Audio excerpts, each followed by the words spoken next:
in the Arenas Balestras Auditorium Workshop, Brazil, Germany on Bioeconomy 2021, working together for the use of sustainable biomass.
Alô, alô, bom dia.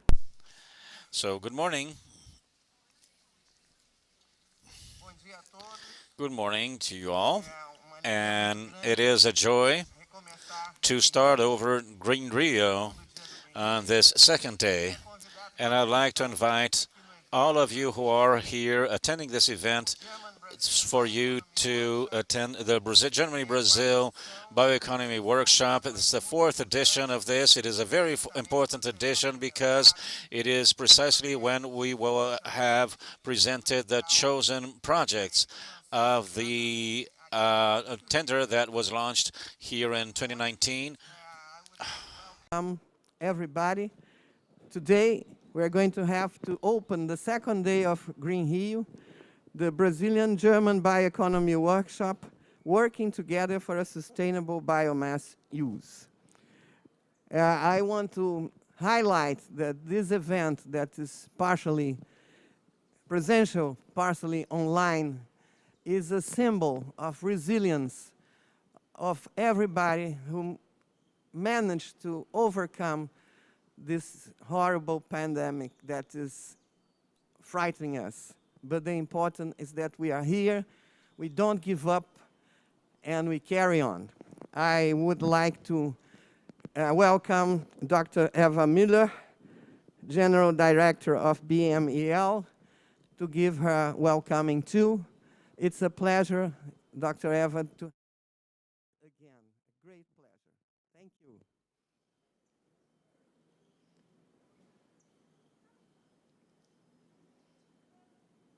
Before I start, I would like to give a big thank you to Bia, who has worked tirelessly, I know, to organize Green Rio and this workshop, and you have done a fantastic job. So thank you very much. With this, I would also like to say that it is an honor and a pleasure to welcome you to this year's German-Brazilian Bioeconomy Workshop at the Green Rio. And I'm happy to see, unfortunately, I cannot see the audience at the moment, but I joined briefly yesterday and I saw that there were many representatives of the Brazilian government, of industry, of research and civil society that have come to Green Rio. And I hope many of you are here at the workshop as well. Now, we have been planning this workshop for at least 6 months under uncertain conditions due to the COVID pandemic. And all along, my colleague Hans-Jürgen Fröse and myself, we were planning to come to Rio de Janeiro and to join our Brazilian colleagues at Green Rio and participate in the workshop in person. Unfortunately, there was a combination of factors that arose recently that have made this impossible. You may have heard about the exponentially rising COVID numbers in the past weeks in Germany. And those are one reason because we are no longer allowed to travel abroad for work. Another is the imminent change of our government after the general elections in September, and that requires our presence in Berlin. I was looking forward very much to meeting the new Secretary of MAPA, Mr. Halloum, and also Secretary Morales. And I do regret very much that I cannot be with you today in person, but I'm certainly with you in spirit. So, ladies and gentlemen, let me now come to today's conference, the bioeconomy. The bioeconomy offers solutions to some of the most important challenges the world is facing today. I would like to address three of these challenges in more detail. The first one is the sustainability of our economic activities. The second one is the fight against climate change. And the third one is the conservation of our biological diversity. The Sustainable Development Goals of the 2030 Agenda of the United Nations are the driving force of the bioeconomy strategies, both at European level and in Germany. And the principle of sustainability was already defined 300 years ago, and it was defined in Germany. The interesting part is that it was first defined for forests and the timber supply. because at that time, deforestation was rampant in Germany due to mining, due to the need for energy, and also because of the rapid growth of cities. The mining engineer Hans Carl von Carlowitz at the time wrote that only as much timber should be harvested as grows back to ensure a sustainable supply. And this principle has been guiding forestry in Germany ever since. And not only that, sustainability has become a key principle in German politics and increasingly also in our economic activities. The alignment with the commitment of the global community to the 2030 agenda has led us to develop a German sustainability strategy with concrete measures to achieve the global sustainability goals. And through this strategy, Germany strives for resource efficiency, for a circular economy, and for sustainable value chains, all of which find their expression equally in our bioeconomy strategy. In other words, the bioeconomy is an important element of economic sustainability for us, and one without the other is not possible. The second big challenge is climate change. Mitigating the effects of climate change and adapting to climate change are preconditions for making sustainability work and also the bioeconomy. Actions to mitigate climate change can also boost the bioeconomy.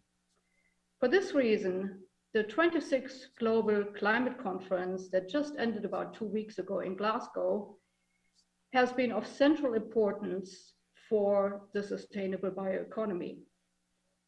Even though not all expectations on the conference were met, it nevertheless achieved some important results that give us reasons for hope. Among these is not only the decision to phase out the use of coal for energy and to reduce methane emissions, but also the so-called breakthrough agenda. With this agenda, climate-friendly technologies are to become the most cost-efficient, the most accessible, and the most attractive technology options. Technologies that are relevant for the bioeconomy will certainly benefit from this agreement. And more importantly, the Glasgow Leaders Declaration on Forests and Land Use was signed by more than 100 countries, including Brazil and Germany. And the countries have committed themselves to end deforestation and forest degradation by 2030. I think this is an important milestone for climate protection, but also for the global bioeconomy. In many countries, a forest-based bioeconomy is very important, on the one hand, for reducing poverty, on the other hand, for a locally rooted sustainable economic development. Many countries, including also Brazil and Germany, have supported, in addition, a statement on forest, agriculture, and commodity trade, or the so-called FACT dialogue, which is a roadmap for action to promote deforestation-free supply chains of agricultural products such as palm oil and soy. Germany has long been committed to deforestation-free agricultural supply chains and has developed its own national guidelines in this regard, apart from its international commitments. And also at the European level, the European Commission has just published a draft regulation on commodities and products associated with deforestation and forest degradation. Once this becomes agreed, it will be legally binding for all EU member states. And last not least, the third of the global challenges is the alarming loss of biological diversity. Biodiversity, as we all know, is a source of life, and its protection is of utmost importance for the survival of humanity. And without biodiversity, there will be no bioeconomy. In other words, intact, sustainably managed ecosystems are the basis for further development of the bioeconomy. And for this reason, The global community must agree on a new and ambitious biodiversity framework post-2020 during the upcoming COP15 that will take place in Kunming next year. Ladies and gentlemen, to me it is very important that we remind ourselves frequently of the framework conditions for sustainable use of our natural resources, and with this also the bioeconomy. Climate protection, the Sustainable Development Goals, the conservation of biodiversity, and the respect of planetary boundaries are such framework conditions. It is also important to consider that these conditions are all interrelated and cannot be regarded separately. To overcome all the challenges I just described, we need global cooperation, as no country in the world can achieve this alone. In the German bioeconomy strategy, the international cooperation is therefore included as an important element. But let me also emphasize that there is no general recipe on how to achieve this. And each country has to find its own way.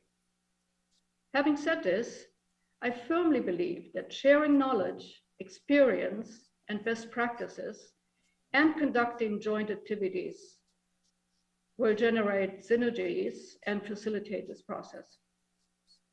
And I would say the success of our German-Brazilian bioeconomy cooperation is proof of this. Since 2016, our countries have been working very closely together in the area of the bioeconomy. And approximately 1 year ago, at the last Green Rio, we achieved a milestone by announcing the first joint research call. I have been very pleased by the strong interest in this call because many project proposals were presented, which demonstrates that the bioeconomy is gaining recognition as a development path of the future, but that we also still have a lot to learn. I'm very pleased that we can present to you today 4 research projects that we funded jointly and that will be implemented during the coming 3 years. I look forward to the project presentations and wish all the project teams much success. Dear participants, I wish you a constructive and fruitful exchange during this workshop, and I do hope that you will learn a lot from each other. As I said earlier, we will only be able to overcome our challenges if we do it together. Thank you.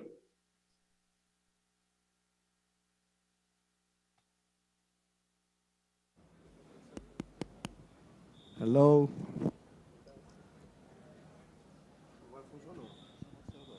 Hello? Funcionou. Thank you very much, Dr. Eva, for your words. I couldn't agree more that cooperation is the name of the game now. If we don't cooperate, we will never overcome the moment we are living. And this presentation here of the success of this bilateral joint call is the best example of we could have of a sustainable cooperation. As the Dr. Secretary Cesar Halum is with a problem because he's coming here, but there is a traffic problem. So I'm going to ask kindly that we first show the message of Secretary Marcelo Morales, who sent us a message since he could not come. But we have here on the table representatives, as you can see. We have Dr. Bruno Nunes, Marcelo Camargo, Tarcilla Portugal. So both ministries are represented here. We are very proud that they are here. So I kindly ask you to please show the video that Marcelo Morales sent us very kindly. Please, the video.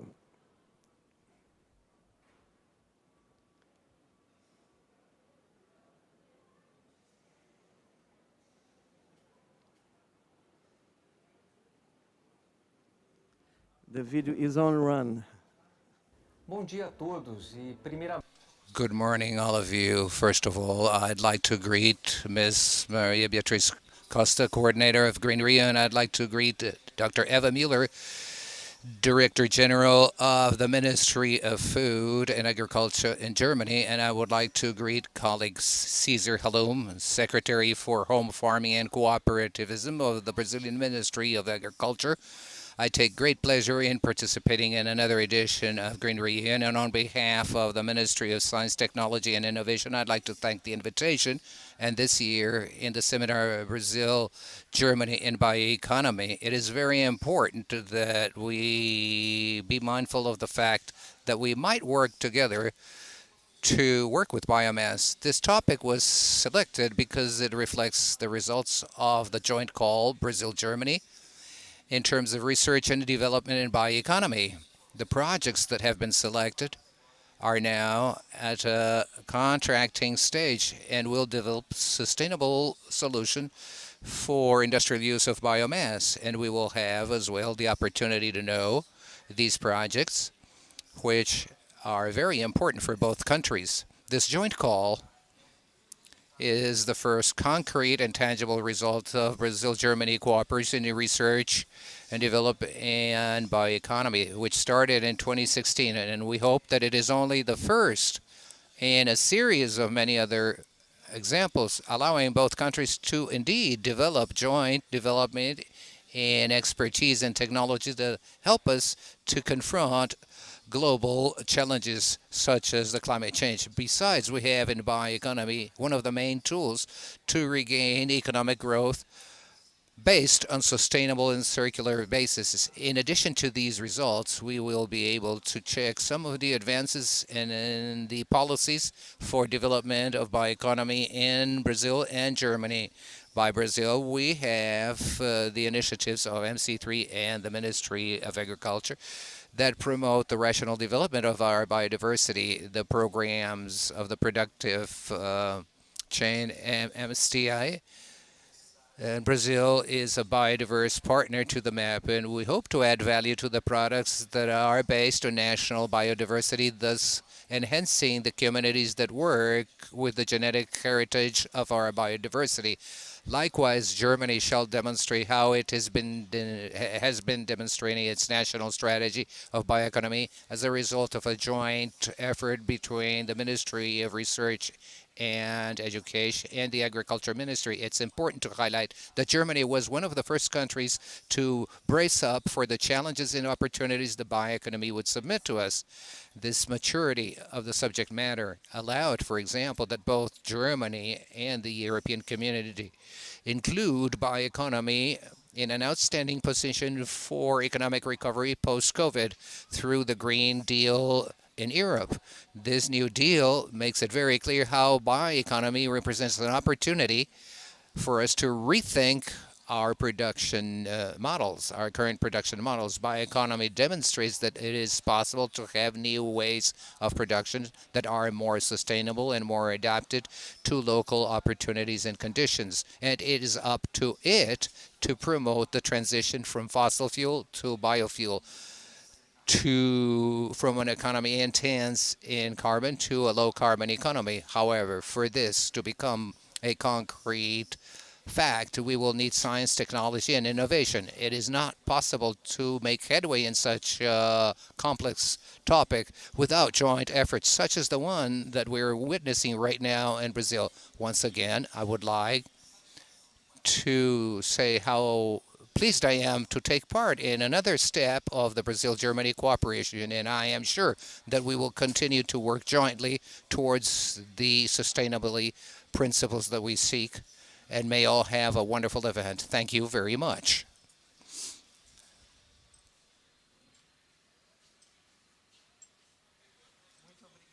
Thank you. It is indeed a positive message given by Secretary Marcelo Morales. Thank you, Secretary, that meet and are communal with the words of Dr. Meat. I would like to proceed with this meeting and this workshop as soon as I manage to see myself on screen, because I cannot see myself on screen. Oh, thank you. Well, now I can. And that, as Secretary Cesar Halum has not arrived yet. We are going to follow on the program if Dr. Eva Miller agrees. And I immediately pass the floor to Dr. Hans-Jürgen Froes, please, to speak about statements from Brazilian and German ministries of national bioeconomy policies and then implementation.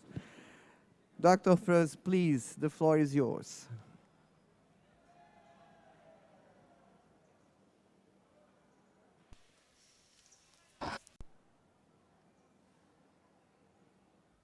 We are waiting for the opening of the link of Dr. Hans-Jürgen Froes.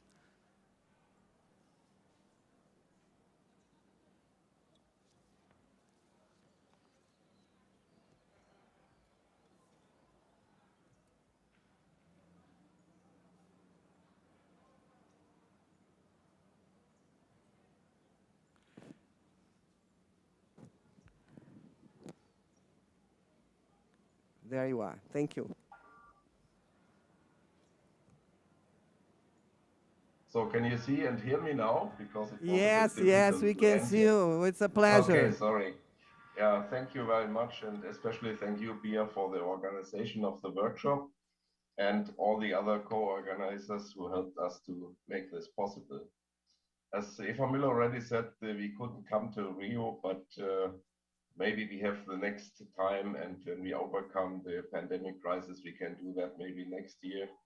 And it would be really nice to see you in person. As we will hear later on, more details on our bilateral call and recently selected common research projects, I would like to concentrate my intervention on some general remarks on bioeconomy, our actual strategy implementation process, and some major challenges, especially in the context of other EU strategies under the new Green Deal. As I already pointed out in our workshop last year, bioeconomy is a concept that may have different meanings for many and for different people. For us in Germany, at least in the ministries, bioeconomy stands for responsible use of all biological resources to produce food, feed, fiber, bio-based materials and energy efficiently and sustainably. And the most important advantage of this approach is that we have a simultaneous consideration and analysis of different biological resource uses. And this allows us to better foresee possible supply bottlenecks and shortages in the biomass use. But on the other hand, and this is as well very important for us, is that for many people, bioeconomy sounds still a bit strange. It's not easy to understand and difficult to operationalize. Therefore, we faced a lot of problems trying to implement adequate and target group-oriented communication measures and to set up bioeconomy-specific funding programs. Another important aspect to be considered is that bioeconomy cannot be seen exclusively from a national point of view. We also have to look at trade-related impacts and to accept that promoting and shaping bioeconomy is not only a national task. And achieving a sustainable bioeconomy is just as climate change mitigation an international challenge that requires national efforts, but also international approaches, and not at least international cooperation, like our ongoing bilateral bioeconomic cooperation with Brazil. In looking now on our implementation process, as we have already highlighted last year, we merged two former strategies, the policy strategy on bioeconomy and the research strategy in one. And this one strategy approach was approved by our cabinet in January 2020 and has now a stronger focus on sustainability issues and takes into account ecological boundaries, climate change effects, and biodiversity aspects. Now in the implementation process, we have to take into consideration a much broader set of policy frameworks, not only the SDG goals, what I mentioned already, but now and newer strategies coming from the European Green Deal package, which is first the Farm to Fork strategy, the EU biodiversity and the forest strategy, and not at least the new terms of reference of the common agricultural policy. Already last year, we started to establish an adequate governance structure to further implement our new strategy. The key elements of this structure were finally decided in September last year in a high-level meeting of our interministerial working group. The key elements, as I already pointed out last year, is the ministerial steering group itself, the new Bioeconomy Council, and an annual bioeconomy forum where we can assemble and discuss all the results coming from different stakeholder groups. The new Bioeconomy Council was at its first constitutional meeting on the 7th of December last year, and this council is supposed to work on relevant bioeconomy issues with a view to global challenges like sustainable use of biological resources, considering the food security, climate change or climate adaptation, and biodiversity aspects. And he has to or should highlight the bioeconomy trade-offs to evaluate risks and identify possible solutions. And which is for us very important, it should help us to further implement the new national bioeconomy strategy, elaborating recommendations from concrete action plan. I come to the third point, major challenges for developing concrete actions. Actually, we are already preparing parts of the first draft of an action plan for the implementation. Also, we see a strong need to further support applied research programs, especially for enhancing bioeconomy-related technological innovation processes to push the transfer of innovations into efficient production processes and marketable products. We also have to consider the EU Commission's target proposals within the Green Deal strategies, which I already mentioned before.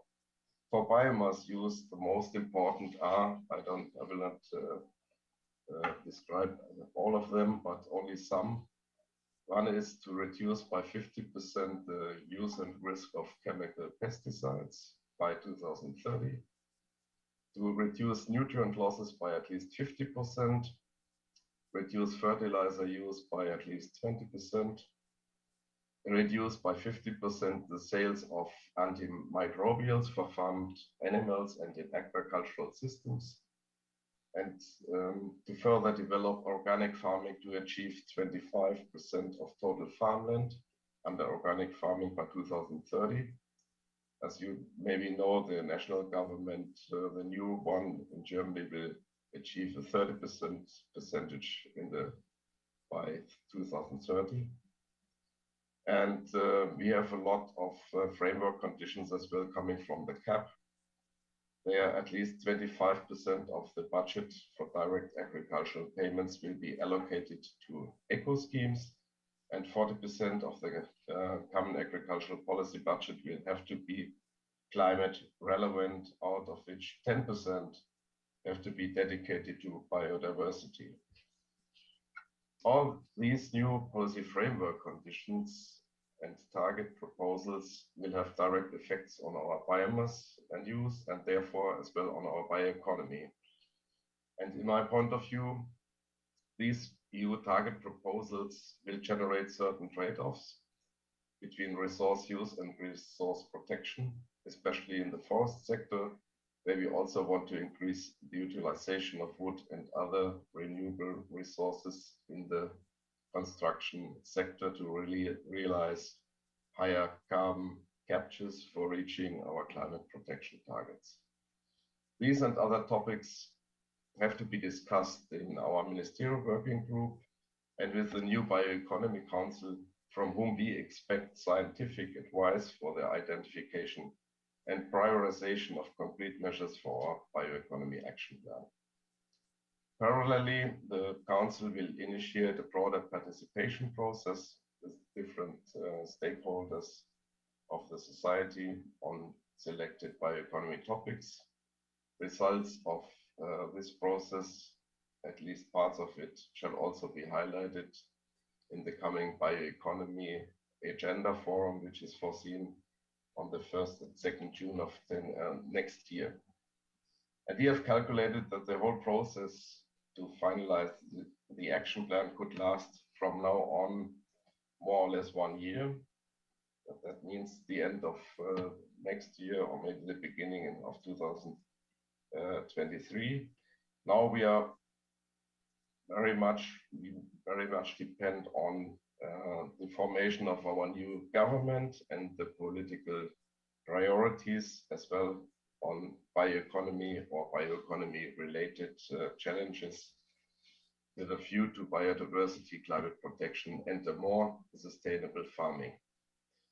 In any case, the potential of bioeconomy will only unfold if its environmental additional value is clear and easy to communicate. Therefore, we have to rely on a science-based evaluation of possible negative or positive effects that biomass use may have on the environment. We need to make such scientific results more transparent and communicate them better. And which is very important, it is not sufficient to argue that bioeconomy contributes positively to climate change or climate adaptation or biodiversity. We have to prove and quantify those effects within the existing calculation systems, like, for example, the IPPC methods for calculating greenhouse gas emission reductions. Finally, I would like to mention that we will further support our national bioeconomy monitoring. Some scientific expert groups started already the second 3 years phase, funded by us, and another group will start at the beginning of next year, which will be funded by the research ministry. They will try to improve criteria and indicators and models for measuring the bio-based economy and its ecological and economic side effects. And they will try to quantify, for example, imported biomass raw material or imported bio-based products were exploited or produced sustainably. For all these practical questions around bioeconomy strategy implementation, it is certainly worthwhile to think about a more intensive information and experience exchange between countries. And our workshop today gives us this opportunity. And I am open for further questions, maybe later on or bilaterally via email or video conference. Thank you very much for your attention. Thank you very much, Hans, because your participation on the process, it was very important. Thank you for exchanging so many emails, and finally we reached to have the best solution and the best result. Thank you very much. Looking forward for the next cooperation. For the moment, I would like to pass the floor to Ms. Tarcilla, Portugal, representing the Ministry of Agriculture in Brazil. Olá, bom dia a todos e todas. Well, good morning to everyone. I'd like, first of all, to greet all of those who are attending here the event and all those who are sharing this moment with us virtually as well. I'd like to greet Bruno Lunes, Marcelo Camargo, Bia, and say that it is a pleasure for us from the Ministry of Agriculture to share once again this event about the actions we have developed in the realm of bioeconomy.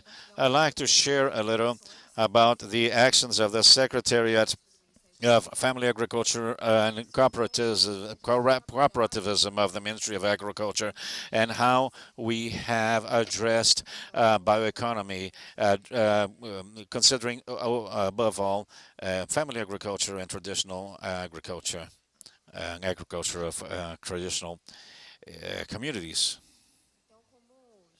So, as is known, and we like to restate, Brazil is a rich country with a large diversity.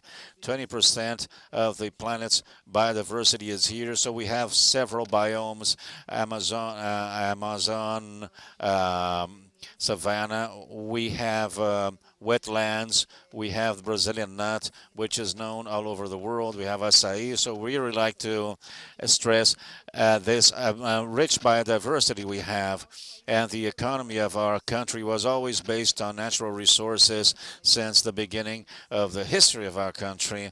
And family agriculture has been involved with this theme of our biodiversity and of our agriculture, and it has been for quite long by now. And I have a few figures in order to have a scenario about how the economy has been related to these products. Something like $166 million in the past years production value of our bioeconomy. We have numbers related to acai, Brazil nuts, natural fibers, oil nuts, oils, buriti, murumuru, aromatic medicine plants. So we have this wealth and a great potential. And and this potential, in order to work in an economic manner, both food as well as cosmetics, renewable energy, biofuels. Those are a few, an example of the potential we have to work in this in relation to this bioeconomy and biodiversity. So we have tried to work in a connection between the themes of biodiversity, territory, family agriculture, and the traditional communities that work with these products and market. Those are themes that relate to bioeconomy, and we have addressed this in the environment of family agriculture, taking into account both the regional development as well as social biodiversity, which is a terminology related to non-wood forest products. Bioeconomy is an opportunity to state sustainability.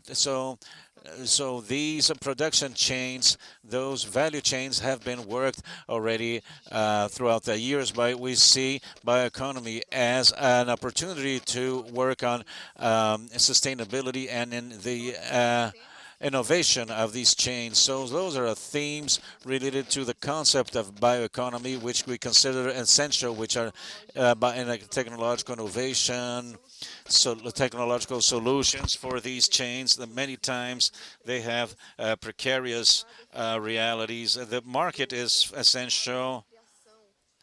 The access to markets. And this is of essential intelligence, importance, biodiversity, which relates to this sustainable economy and ethical and fair relations.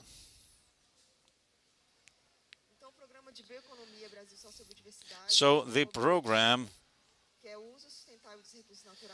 with the objective, which is the sustainable use of natural resources, that the adding value and the assets of two markets, generating better income and improvement of quality of life for these populations who live in the forest environment, those peoples and traditional communities who work with these chains. And the strategies of implementation is the support of projects, partnership with the civil society and the private sector, and articulation with international entities, research institutions, and financial agents.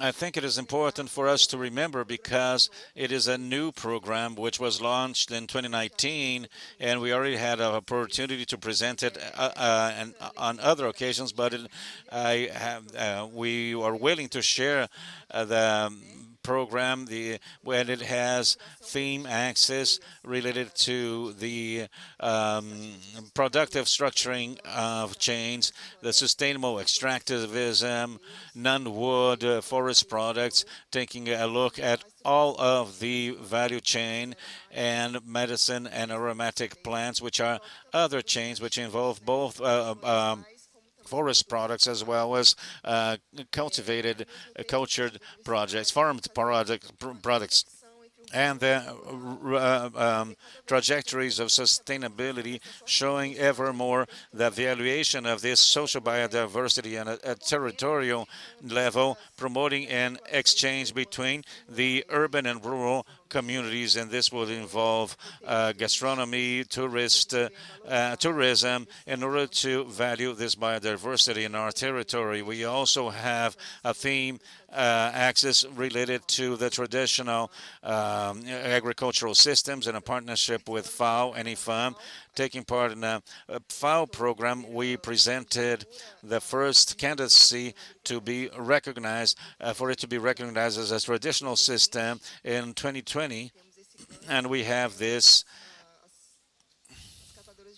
We have the collectors of flowers that were recognized as a traditional agricultural system and an axis related to renewable energy, considering the potential of our country when it comes to photovoltaic solar energy, in order to improve and qualify this production.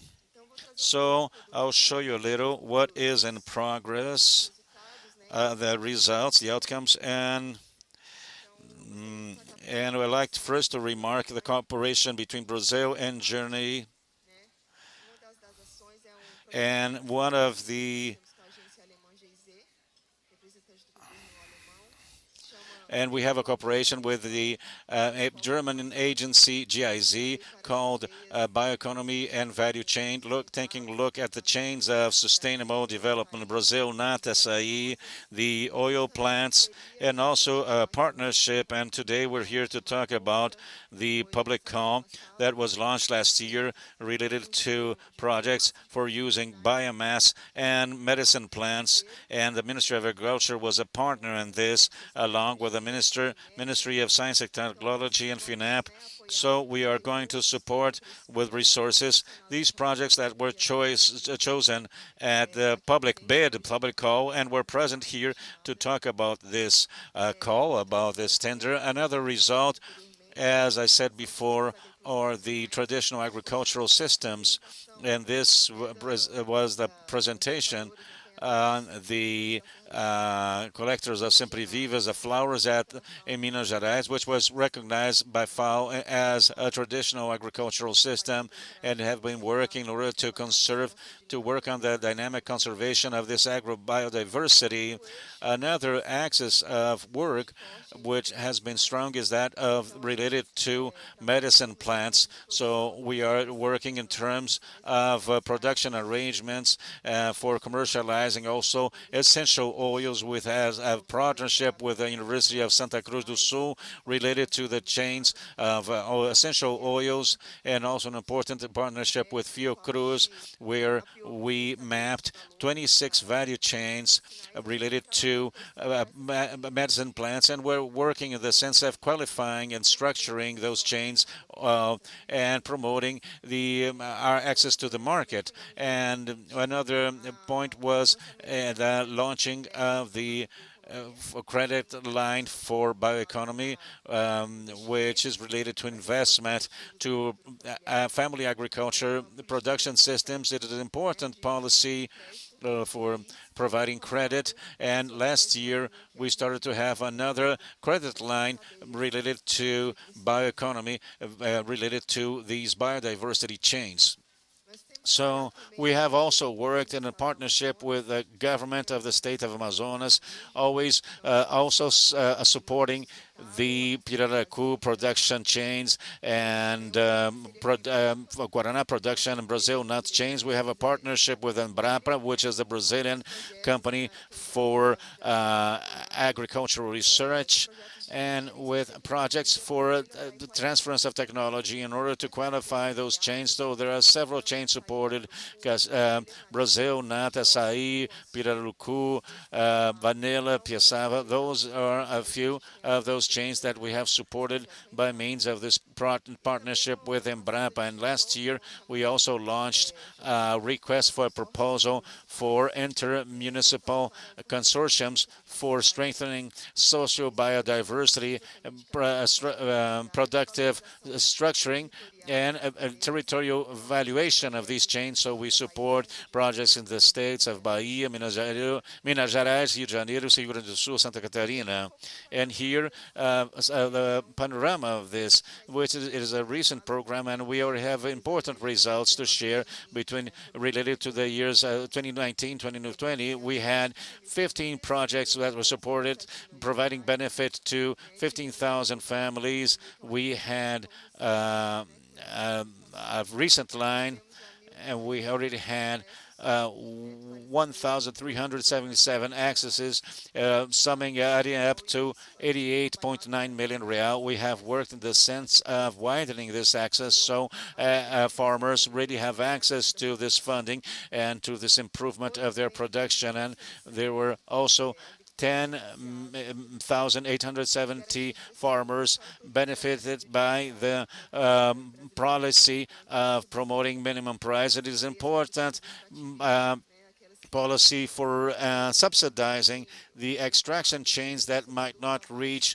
the market and the Brazilian government supported them in order for them to remain in their activities. So in 2020, it was around 24.9 million real supporting these chains. And we are perfecting the rules for granting the biofuel seal of quality. And in 2021, we have another edition of the call for the social biological strengthening program, also supporting territorially these value chains, besides hiring projects related to the Brazil-Germany request for proposal. We have supported this with 1.4 million real, and the celebration of covenants for the productive structuring of bioeconomy in the states of Mato Grosso do Sul and Tocantins, supporting chains of the fruits of the Cerrado land. So this is a general panorama that we brought here to present, and we know that there are still yet many challenges, and that this program is new, and that we would like that in the following years to show you better and more results in order to improve this even more. Thank you very much. Thank you very much, Tarcilla. Your presentation was excellent. To visualize how many windows are open for the next cooperation with Germany. Thank you very much. Immediately, I pass the floor to Mr. Bruno Nunes from the Ministry of Science and Technology and Innovation. Please, Bruno, the floor is yours. Good morning. Bom dia a todos. Bom dia, Bia. Good morning. Good morning, Bia. Good morning, Bia. First of all, to thank the participation one more Green Rio. Congratulations to Marcel in the joint call, which we will be discussing much today. I would like the technical folks to help me with the presentation. I'll be talking about the actions taken by the Ministry of Science for development of circular economy, the actions that we have been taking in the past few years with a program that we launched the end of last year, and that is being the flagship of this transition, but it paves the road for a number of other initiatives. Well, first of all, let's talk about what the ministry does. The ministry has as a mission to contribute to the production of knowledge, of wealth, from this knowledge, and with this contribute to improving the life quality of Brazilians. This is our mission, and to this end, we have a constant planning process for science and technology. In 2015, we drafted a document that structures our policies for an entire system, which is the National Strategy for Technology and Innovation. It is valid until next year. It abides by the Sustainable Development Goals. And within this document that serves as a guideline, we have strategic topics. We have 12 topics that are strategic, and each and every one of them should have an action plan so that the goals for 2022 and 2030 goals to be attained. Among these, we may cite biomes, biodiversity, and bioeconomy. So in 2017, throughout 2017, we conducted the plan for science and technology, also geared by the development goals and other goals established by the 2015 Paris Agreement. Within this document, we have a first concept, an official concept, if you will, for the Brazilian state as to bioeconomy. And we say that bioeconomy is a set of actions and activities based in sustainability and natural resources, particularly biomass, in substitution for fossil materials, promoting health, sustainable development, and the well-being of society as a whole. It is a somewhat broad definition, but it has to be such for Brazil because Brazil has unique challenges when we put them all together in a single box. As a system, Brazil has great farming, strong farming structures, and among our research areas, we have a very solid scientific base where specific areas outstand, particularly the ones related to bioeconomy, such as medical science, health,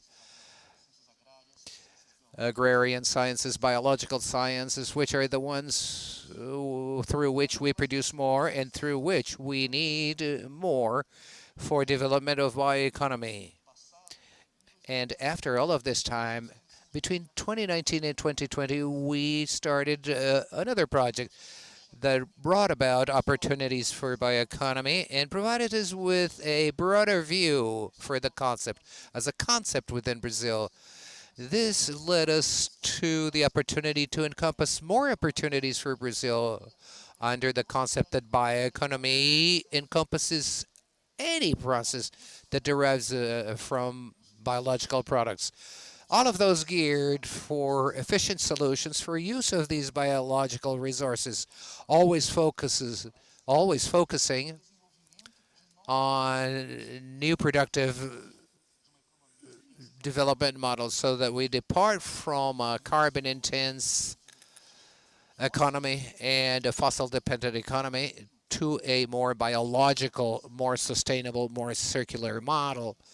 So therefore, of conceptual field, we have part of this project, Additive, whose results will be published very soon. Then within the first planning, I mentioned the action plan, we established 3 main action lines with which we will be working. This plan will be reviewed, but it doesn't change much from what we have established today.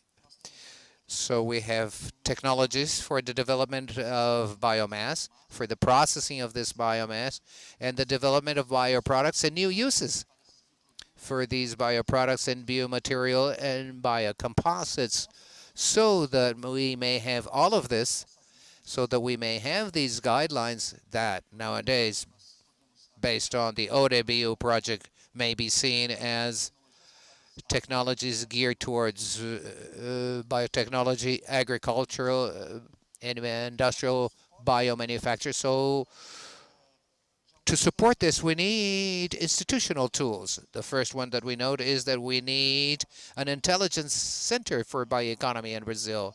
The difficulty that we find in understanding the magnitude of bioeconomy in Brazil makes it necessary for us to create a knowledge hub for bioeconomy. Brazil is a huge country with several challenges and with several actors.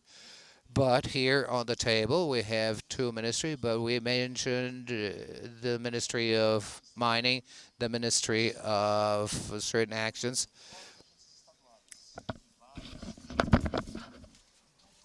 So all these actions need to be coordinated, and that is why we suggest the creation of a Brazilian bioeconomy committee with federal governance. Now, addressing specifically what the general coordination for science for bioeconomy is doing and the other instances the ministry are doing in favor of bioeconomy, I would like to remark a few projects we're developing, integrated productive systems guaranteeing the energy and food safety, and there were 30 projects hired for 5 national biomes: Caatinga, Cerrado, Savannah, Atlantic Forest, the wetland, and we left the Amazon aside because it will require a specific RFP, a specific call for the Amazon.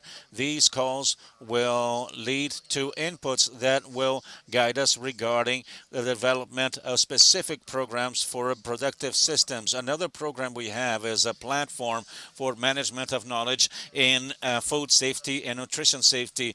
Brazil is a country, one of the leading countries in the studies on food safety. So we have a set of knowledge that needs to be systematized and used for public policy. So we are developing this platform, which is a meeting point between the scientific community, the government sector, and civil society in order to discuss the aspects of food safety. This is a platform estimated to be launched next year.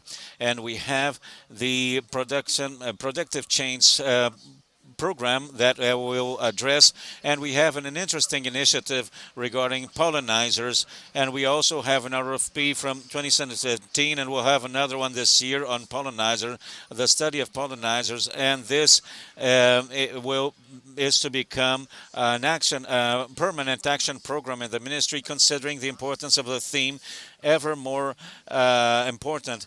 The importance of maintenance and conservation of these pollinizing agents.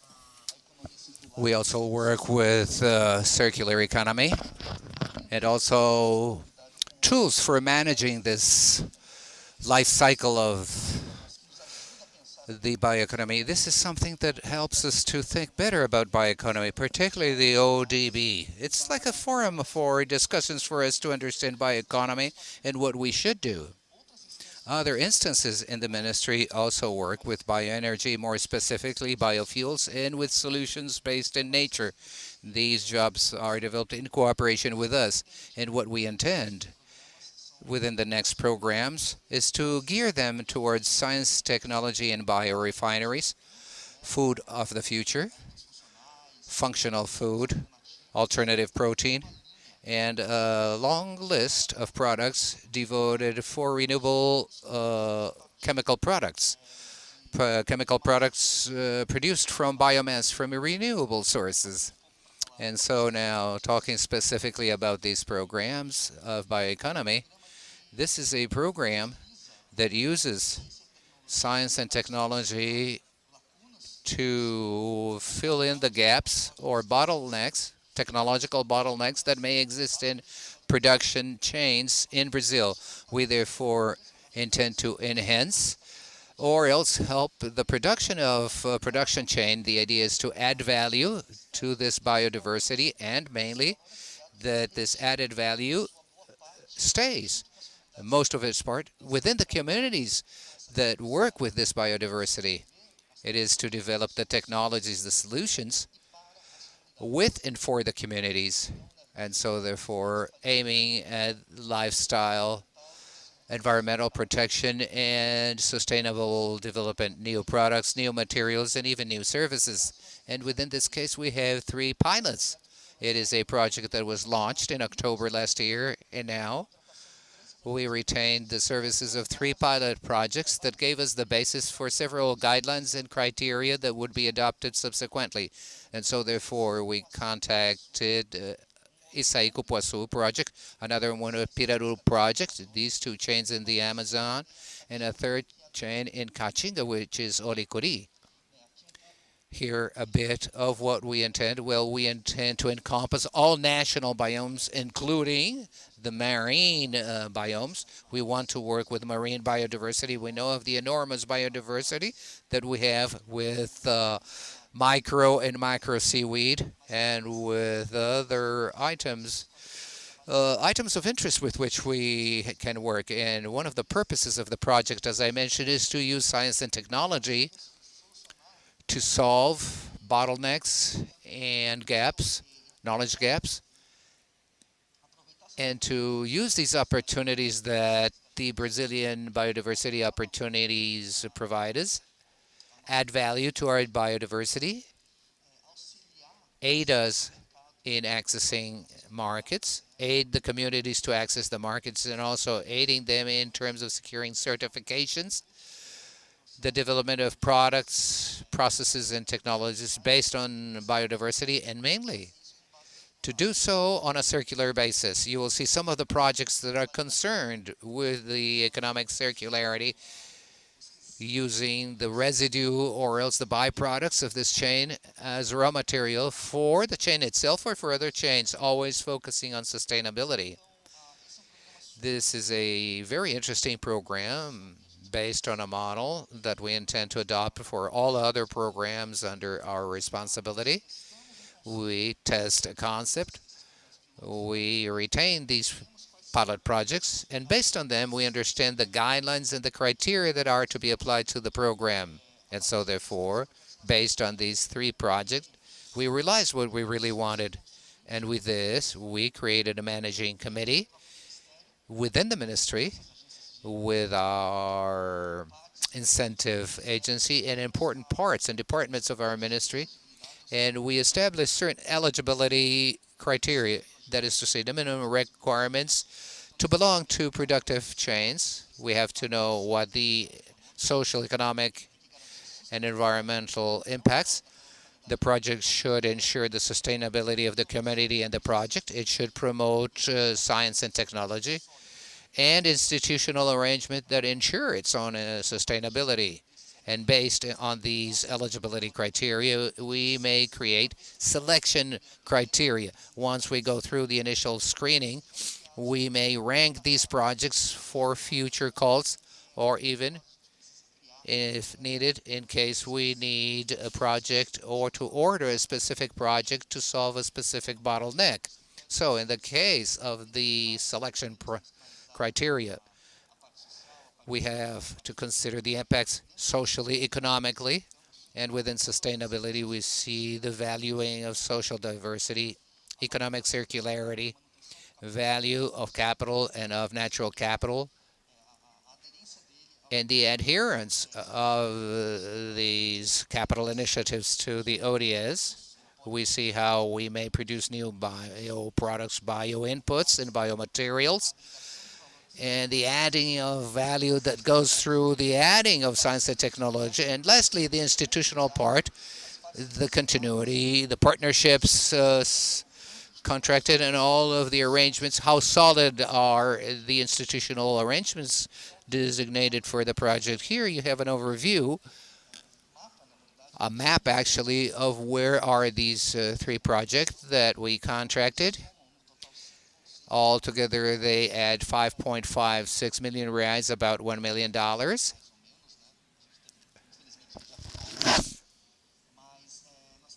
We have here projects with Açaí Cupuaçu. They are in three locations. They are in Tabatinga, Belém de Solimões, close to the triple frontier. We have in the Balearic Archipelago, and we also have a project in Portugal at the Marajó Island.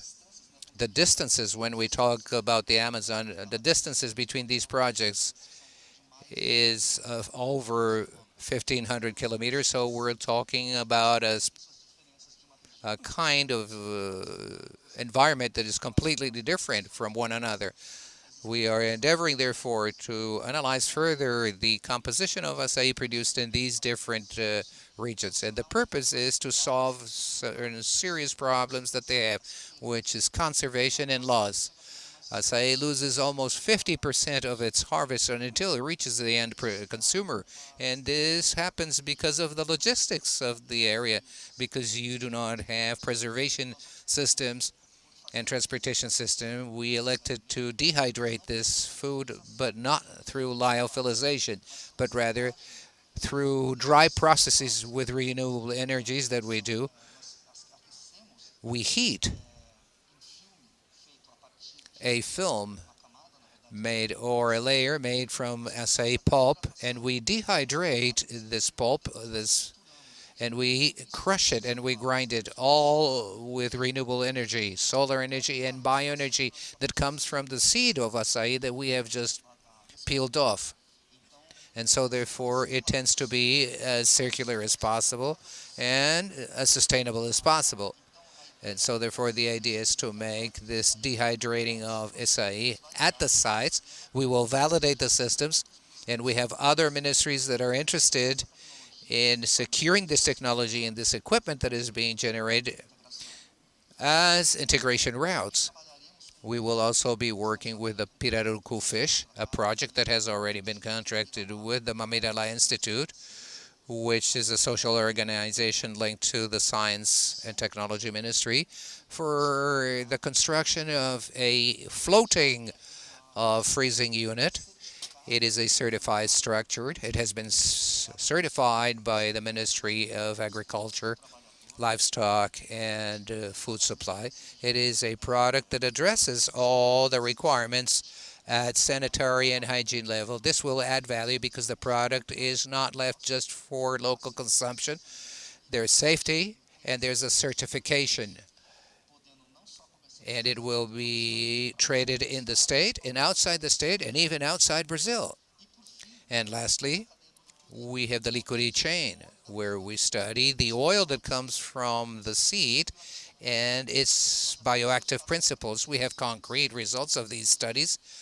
We have some formulations of bioproducts, especially cosmetics, and some that we are testing, some pharmaceutical products as well. In addition, it has been demonstrated that this residue can be highly nutritious to produce, of course, protein concentrates.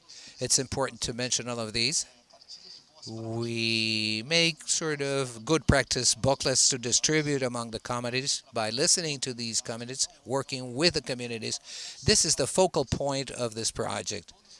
All the projects require the involvement of one community and a research institution, and in some cases a company. And before I finish, and just to reinforce what I've said, this program, as I mentioned, is a central program for us in the coordination of bioeconomy. We are just about to launch at the beginning of next year a call, at the first semester, a public call with funds of about 40 million reais to contract projects in the entire Brazilian territory. The projects may be resulting of cooperation between the community and research institutions, or in cooperation with companies. And we're doing this with FINEP and Marcelo's team that will be able to tell us the work that we already have with them and the cooperation work Brazil-Germany. Thank you, Bia.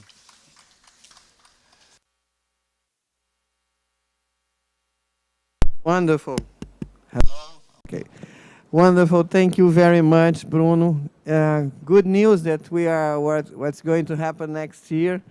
I'm very impressed with the presentation you did, and most of all that the production chain program is exactly under the framework that Dr. Eva Miller has mentioned in her opening statement. I'm looking forward for the launching of this next public call. Thank you very, very much. We are very much, not so much, but we still have, I would say, 5 minutes to comments. And maybe Dr. Hans-Jürgen Frös would like to do some comment of what was presented. What do you think?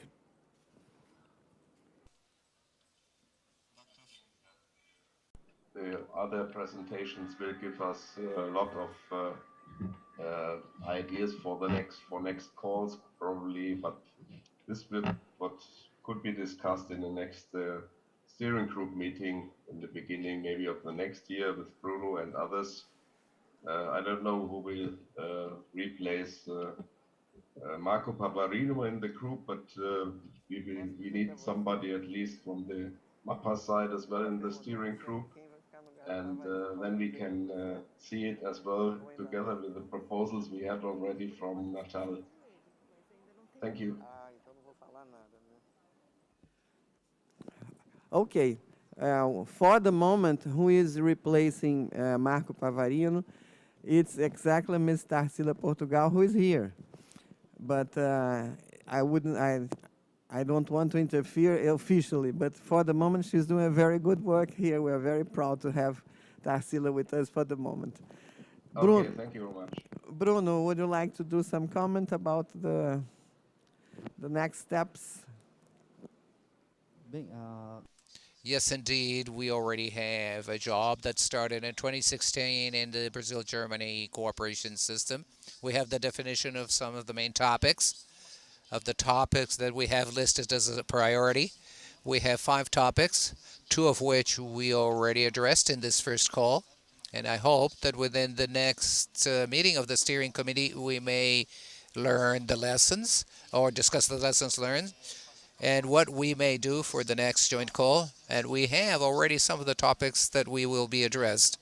We had already listed some of the topics, such as genetic improvement, bioinputs, and biological control of scourges. These are topics that could be brought for the next review so that we may start to get close to researchers and companies both in Brazil and in Germany for a future joint call that we may construct, aiming and based on the lessons that we got from this first joint call. Well, for the moment, so to continue our schedule, I am very happy to the moment that we're expecting the presentation of the results of the joint call. I'm very proud to have here Mr. Marcelo Camargo, representing FINEP, which did a fantastic work in all over since the beginning. So, Marcelo, I think you should really be proud to represent FINEP here for what FINEP represents to Brazil. Thank you. bom dia a todos. Good morning, all. It is a pleasure for me to be joining you representing the presidency of FINEP, General Barroso, my director, Marcelo Bortolini, and I'd like to also greet my colleagues, Bruno Nunes from the Ministry of Science and Technology, and as well as Tarcilla from the Ministry of Agriculture. Pavarino is not there, and Marcelo Morales as well. And also I would like to my presentation is in Portuguese. I think that I will prioritize to speak to the Portuguese people, and I'll try to sometimes to translate my presentation to English. As it's possible, the previous presentations, it was possible to understand much better the scenario of biotechnology of Brazil and also the politics that we will face the next years. And we are very, very happy that would like to enhance the partnership with Germany. It's very, very important to Brazil to try to develop and try to go further in the biotechnological aspects and biotechnology too. And also, Bruno, as introducing my presentation, I think that next year we will launch a program trying to establish a huge century of research in some areas, and I think biotechnology, is one of the most important areas that represent to our country the front line in terms of in some specific areas that we can occupy this representative position. And I think that also one of the centuries will be related with the biotechnology. Let's go. I would like, unfortunately, Beatrice, I speak too much, and I think that I don't know if in 10 minutes I can finish my presentation, but let's go. Is this, right? Yes, is this. First of all, I would like to present a brief history of the relationship between FINEP and Germany. Nesse histórico, a gente tem algum. In this historical track, we have to highlight the importance of establishing new cooperation agreements and reinforce this with a continuous flow. And this is one of the lessons learned. Eu acho. I'd like to present during my presentation, and also I can destack that my presentation will be focused, Beatriz, and operationalize the call that we will present the results. Sorry. Yes, na década de 70. In the 70s. It's possible to develop between Germany and Brazil, in FINEP and the other agencies, and Embrapa. E Embrapa foi com a professora.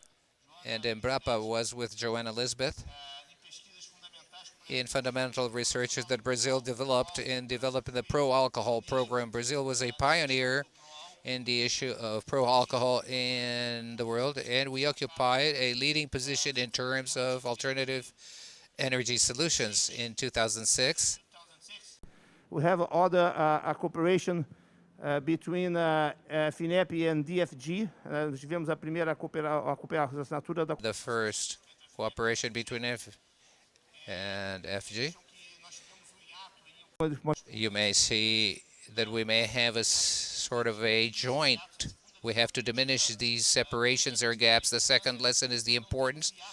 We should not have these gaps in these cooperation agreements. As Beatriz highlighted, it's important that the key word is cooperation.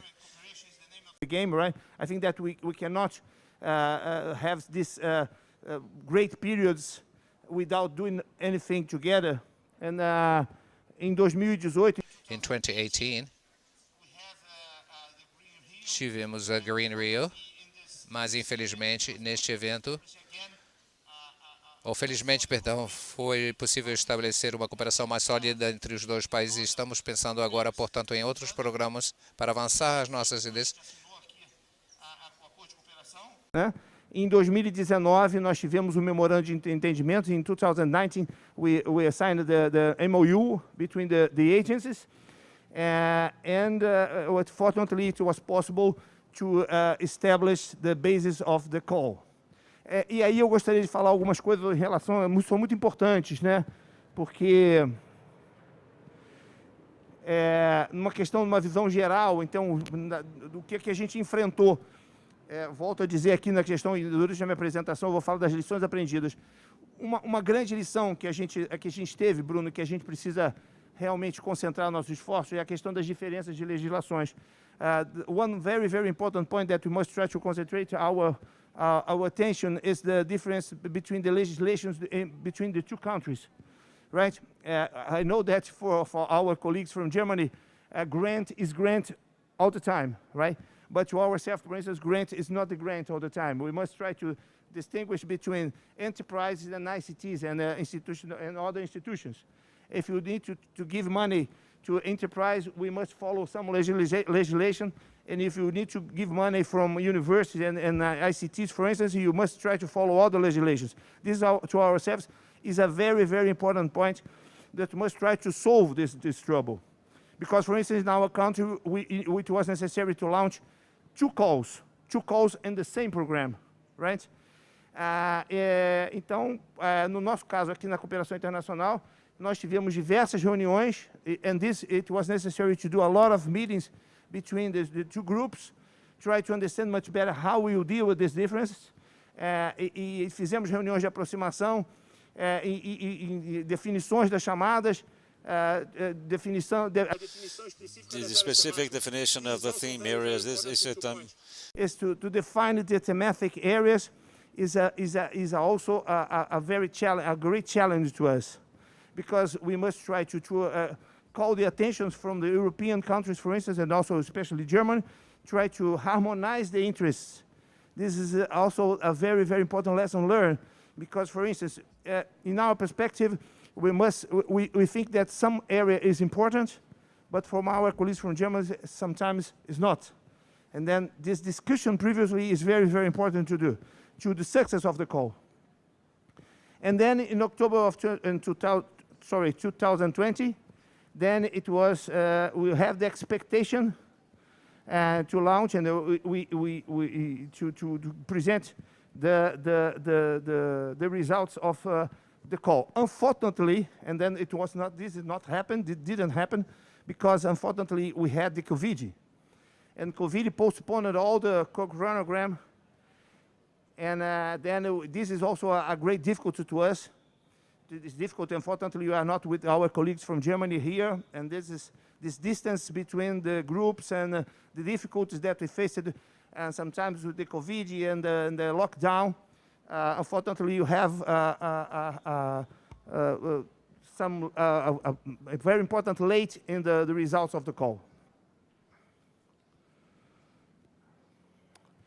As I told, como eu falei anteriormente, o Brasil precisou fazer 2 editais. I mentioned before we needed 2 calls because of our differences in legislation, so we divided the resources harmoniously in the calls for CTs and for subvention, whereas at Germany defined 2 million for the projects as a whole. We have a very, very important point that we would like to call the attention.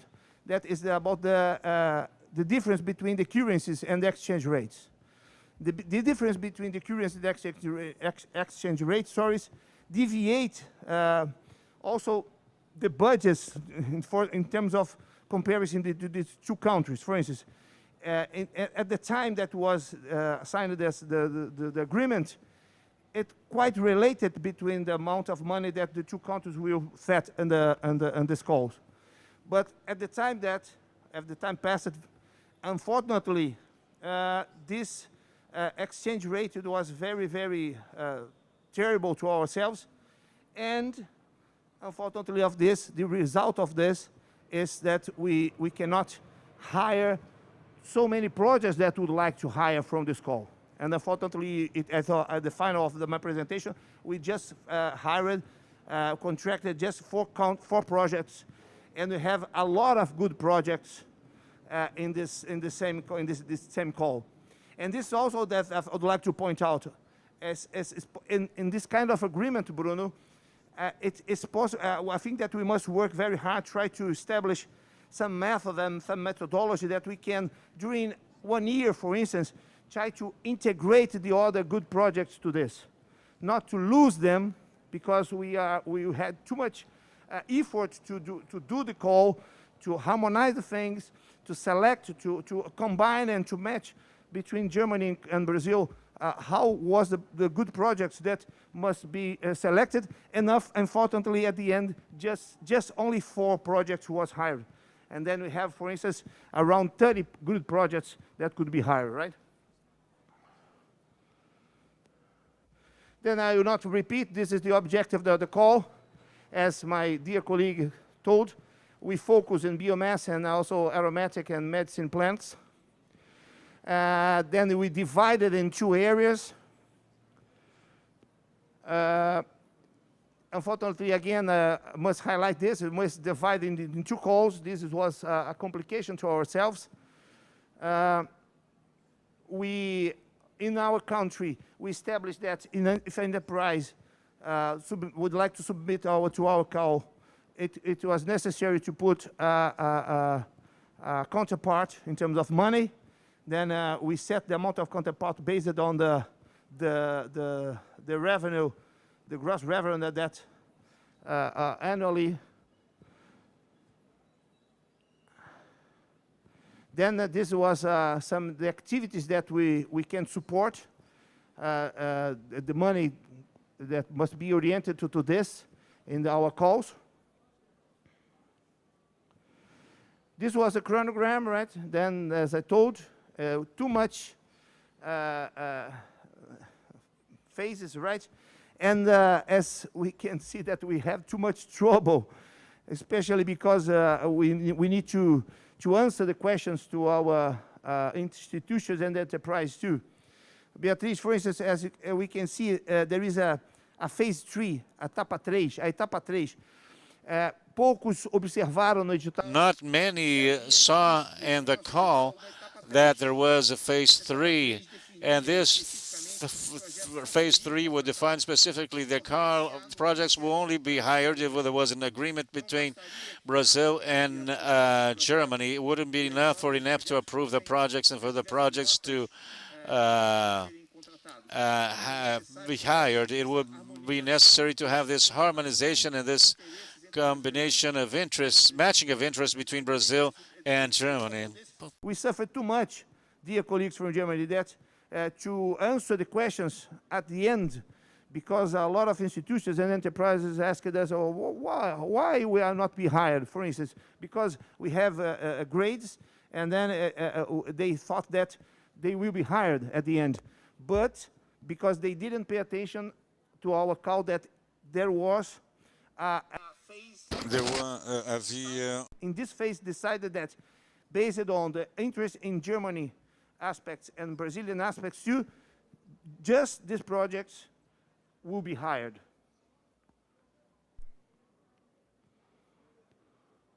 This is the criteria, and then let's go fast to the statistics. As I've mentioned in our call to the enterprises, we received 99 projects. The 99 projects was begun, and this is also thinking that we must try to highlight and the lessons learned too. As we can see, just 7 proposals was effectively sent to us.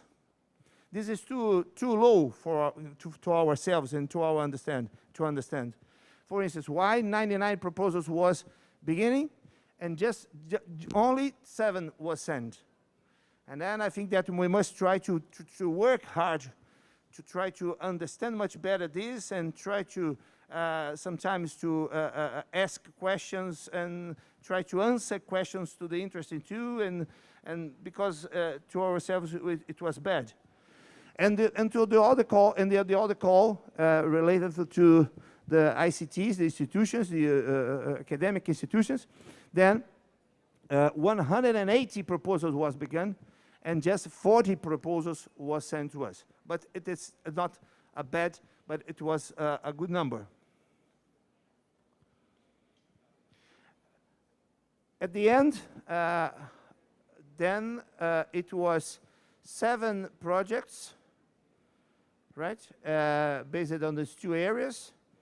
The demand and the call 07, right, related to the enterprise, and the demand of the resources was around 6.2 million of reais. The demand of resource of the call, right, not counting with the counterpart. And the other call then was more impressive, more high, is higher, right? And then 63 million reais, sorry, the demand. And then as we can see, we received good projects from the north of the country, from the northeast of the country, from the center of the country, and the south. And then, of course, that more concentrated in the southwest and in the south of the country too. This was the timeline of the steps that we did with the German colleagues and the German agencies, that we suffered too much, that we must try to harmonize the things and try to understand much better the different aspects. And then we defined, for instance, just very, very important and very, very curious things, that how we will conclude the grades of the projects, for instance, because they set some grades to based on the researchers, German researchers that helped them to analyze the projects, and also we have our grades in Brazil. And then how we will get the final grade to the projects? Then we, after a lot of discussion, and fortunately, Beatriz and Bruno, right, it was not a great deviation, the standard deviation between the projects was not so huge, not so high. Then we established that we would do an average between the 2 grades, and then we set a final list. Unfortunately, everything it was okay. Then this is the final view of the project. And then after my presentation, probably after my presentation, then it's possible to understand much better about the projects and the objectives of the projects that will be hired from the agencies. Then 3 projects from the ICTs, the academic institutions, and 1 enterprise, the B+, that in terms of enterprises. This is a little summary. This is a little summary of the objectives. I think that I will not lose the time of everybody. I think that I have now more time, right, Beatrice, to speak. I think that I'm finished. And then because we have the specific presentations of them in the further steps. And this is the name of my director, my name, and also I would like to help very, very, very much Rodrigo Scioli, that is here, seated here, that was the manager that also helped us to conduct this call and worked too hard with the team of the department too. To finish my presentation, I think that just to summary, I think that it's very, very important to try then to how to deal with the exchange rates, how to balance the demand, and how to balance the interest between Germany and country, or other countries too, especially we're talking with German, but how to balance the interest between the countries in terms of thematic areas that must be supported, right? And how to establish a continuous flow to harmonize things too, and try to understand much more about the legislation aspects, that this is much more oriented to us, Bruno, from the ministry and the agents, try to discuss much better about how to not harmonize the aspects of legislations, not to have so bad influence to the results. This is my words. I would like, sorry to mix the Portuguese in English and everything, right? But I think that it was helpful to our colleagues from Germany to understand what I'm talking here. Even then, my presentation is also in Portuguese.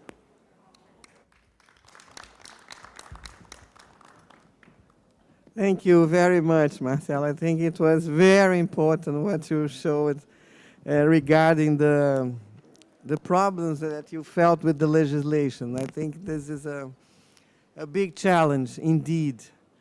And then when you mentioned the importance of the continuation, the flow that doesn't stop, such an effort was done, and we cannot just stop and okay, move to the next page. We must continue. I'm just waiting for the screen to show the table that we want to show that Secretary Al, he has arrived. No, but we are very small here. Estamos muito pequenininhos aqui, é o contrário. Aí, obrigada, técnica. Just to show you that we have already here Secretary Cesar Halum, but just not to stop the flow, I'm going to ask Mr. Birger Kerkhoff exactly that he should be the counterpart of Marcelo Camargo to speak, and then after, then our secretary will speak. So please, Birger, the word is yours. Good morning, good afternoon, everybody. Thank you very much for the invitation. I understand the presentation will be shown from Rio, or shall I share my screen? Or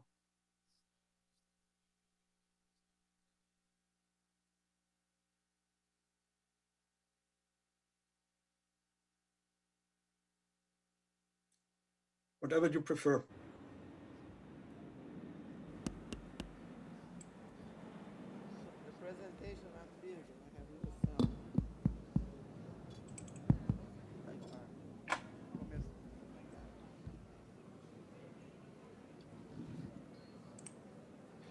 Okay, I can run through this presentation as my colleague Camargo has already highlighted quite a number of issues, so I will try to speed up a little bit. So the history of the cooperation has already been explained by a number of speakers. also the joint call has been presented. I think what is important again to stress, so it was an effort to combine 4 different ministries, 2 from Brazil, 2 from Germany, and 3 different agencies for this call. And the other thing which has already been highlighted, that finally the number of submitted proposals was quite high, both in Brazil and in Germany. However, and I will come back to this, we had some issue with the eligibility check. And so we ended up with having only 30 common proposals, and out of this, only 23 proposals passed the eligibility check by the funding agencies. And so went to a scientific evaluation, both in Brazil and in Germany. I would highlight the objectives again, but this has been mentioned, that's this cooperation in the field of bioeconomy. It's important to work on sustainable solutions with economic, social, and environmental gains. It's important to promote the generation of knowledge and innovative technologies and services based on the rational use of biodiversity. That was a cooperation model, which was already explained, and Marcelo Camargo explains the specific challenges for funding in Brazil for this. The themes were already presented for this. Well, that was the eligibility check, so the qualification step, where the eligibility of the participating institutions was verified by the funding agencies, the adequacy of the documentation presented, and the compliance with any limit values provided by FINEP, PTJ in Germany, or FNR, and also the meeting of the established deadlines for the call. Then the second step was this expert evaluations, merit analysis, with this main criteria, the most important, the technical quality of the proposal and the degree of innovation, the quality of the consortium and the project management, and a third criterion, the outputs and exploitation plans. So the scoring system was explained in detail in the call text, and this resulted in a ranked list of projects. And then, well, there was an issue of looking at the available budget for funding. Well, and one important and very positive result that most of the submitted eligible proposals were of good scientific quality as expressed by the scores they received in the scientific evaluations. Well, and as also said, and we have a different orders there, I think most of the interest was in area 1, so industrial use of renewable resources and biomass, and there was a lower interest in the second area for medical and aromatic plants, which in total resulted also that 3 projects are funded in the first area and only 1 project in the second area. So in total, we will have 15 institutions involved, 8 from Germany and 7 from Brazil, universities, research organizations, and small and medium-sized enterprises. The total cost of the projects are around 3.5 million euro or 21.5 million real. And well, and then the public support or the requested funding, this was already highlighted, that due to the currency changes, this was reduced in Brazil, and it was more or less the estimated amount in Germany. Well, the projects are expected to start in early 2022 and to run for 3 years then.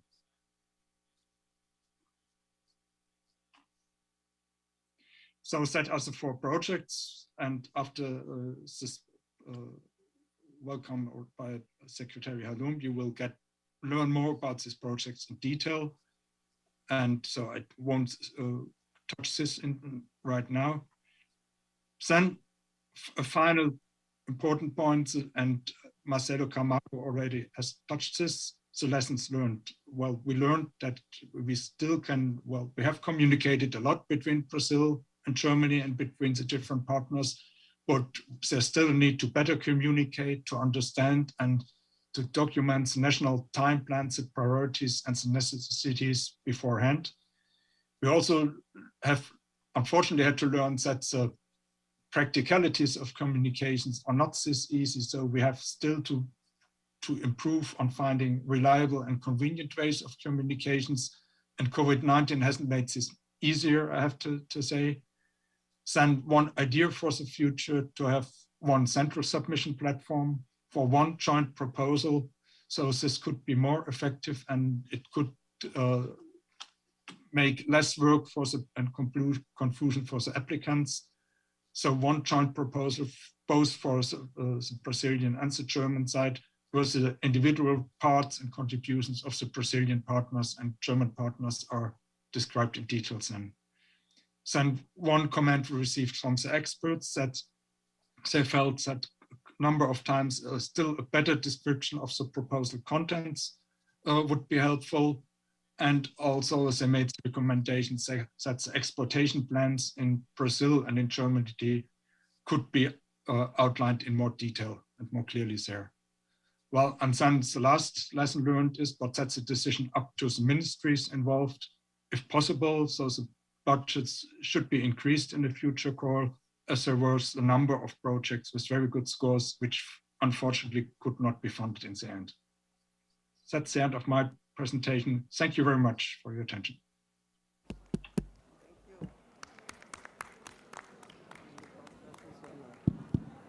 Thank you very much, Birger. You were very short, but very objective, and your presentation is a good roadmap for us. So immediately, I pass the floor to Secretary Cesar Halum, who is going to say some statements regarding the Brazil role in this scenario.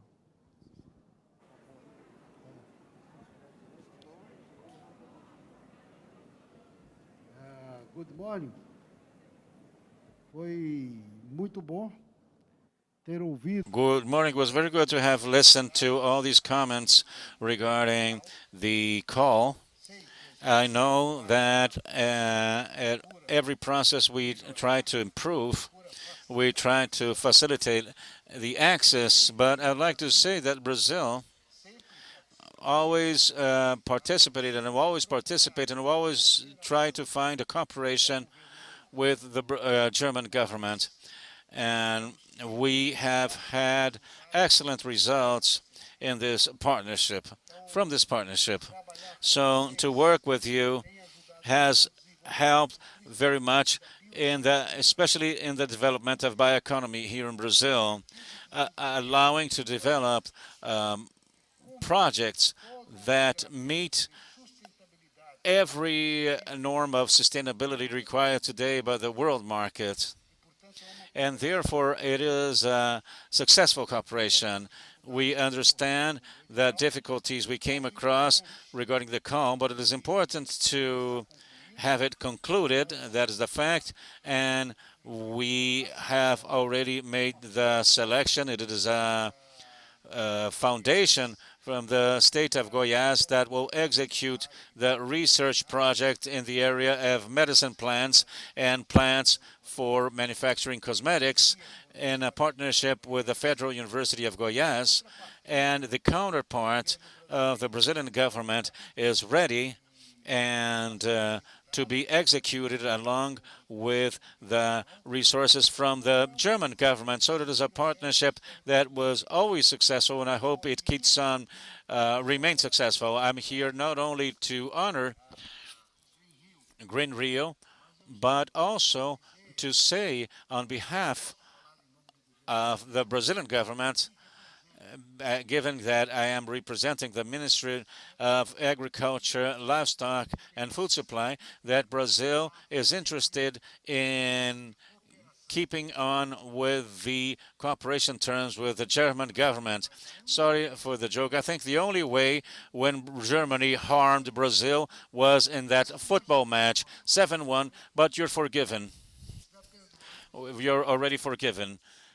So I would like to say that, seriously speaking, that the Brazilian government is interested. We want this participation, and there are other programs in Brazil that are being carried out along with German companies, and this has been always very important. So I'd like to have recorded here the will to continue, and I hope the next calls may be facilitated, but we will keep on participating with the same intensity. Thank you very much.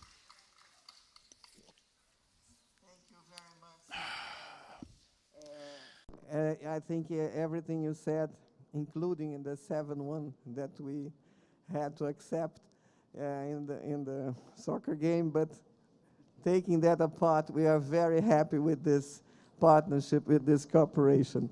So to go straight forward and to rescue the time, I would like to invite now to talk about the project, Native Brazilian Plants as a Source of Innovative Raw Materials for a Sustainable Agriculture and Cosmetic Use, contributing to an enhanced bioeconomy. We have Professor Jörg Rinkelby and Professor Lorena Ramos Freitas de Souza.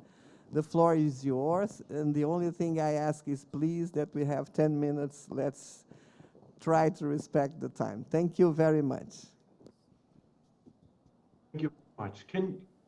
Can you hear me? Yes, very well. Thank you. Very well. Okay, a very pleasant afternoon from Germany and a very pleasant morning to Brazil. It's my pleasure for being here today, and thank you for the possibility to give a small presentation here.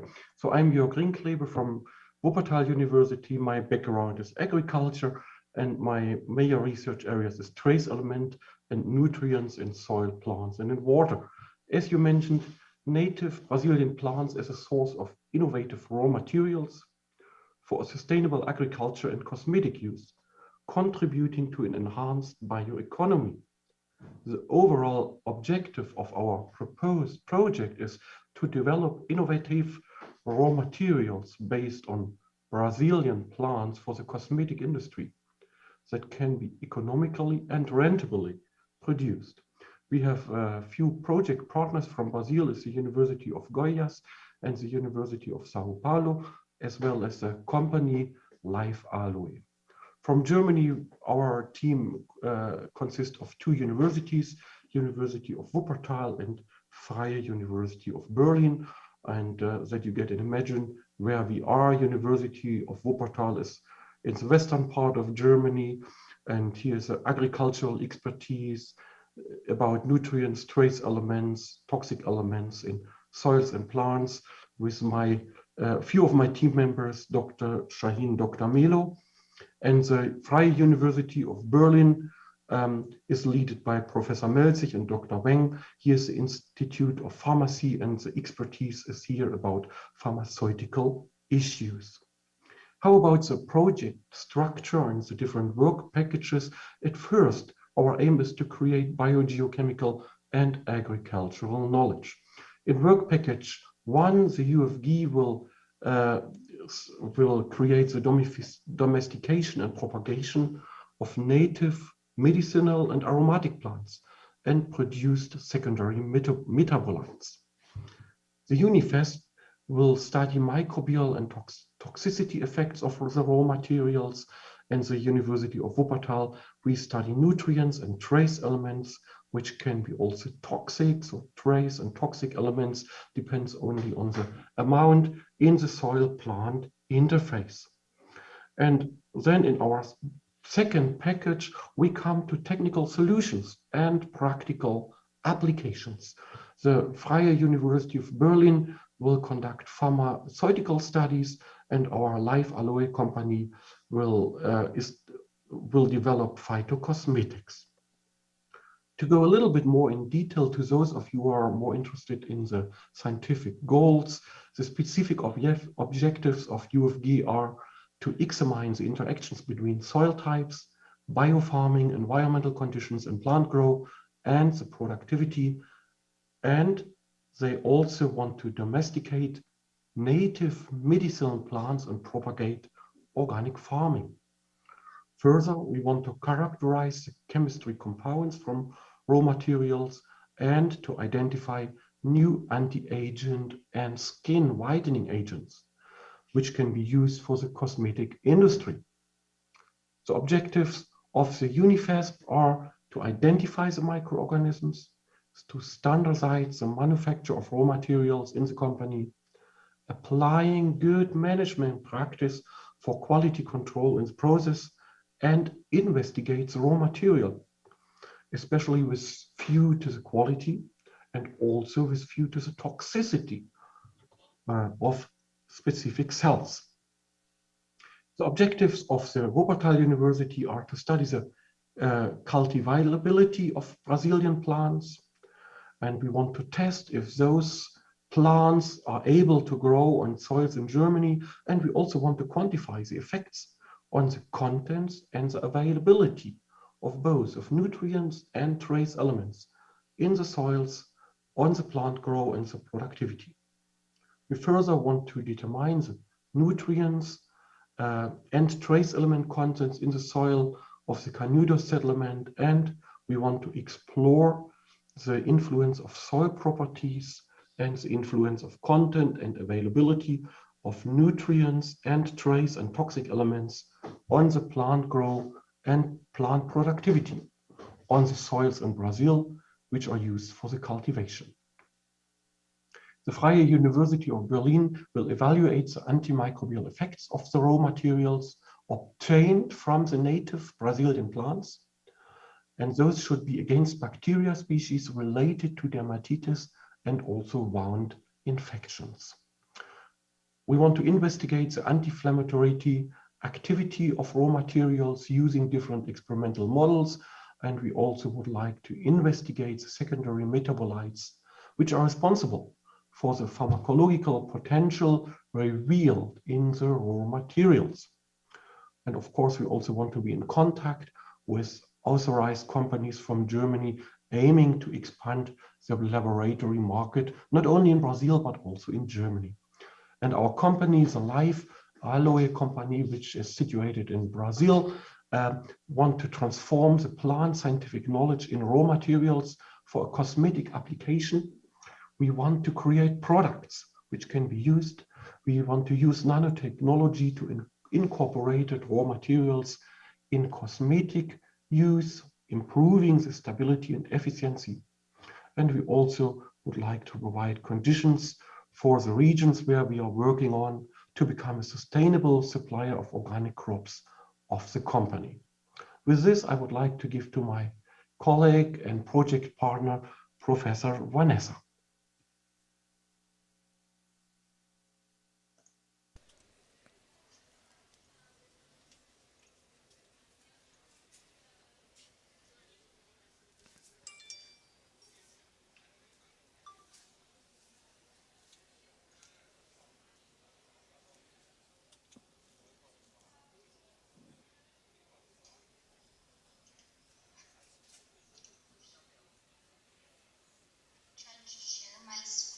Estou tentando compartilhar a minha tela. Só um instantinho, por gentileza.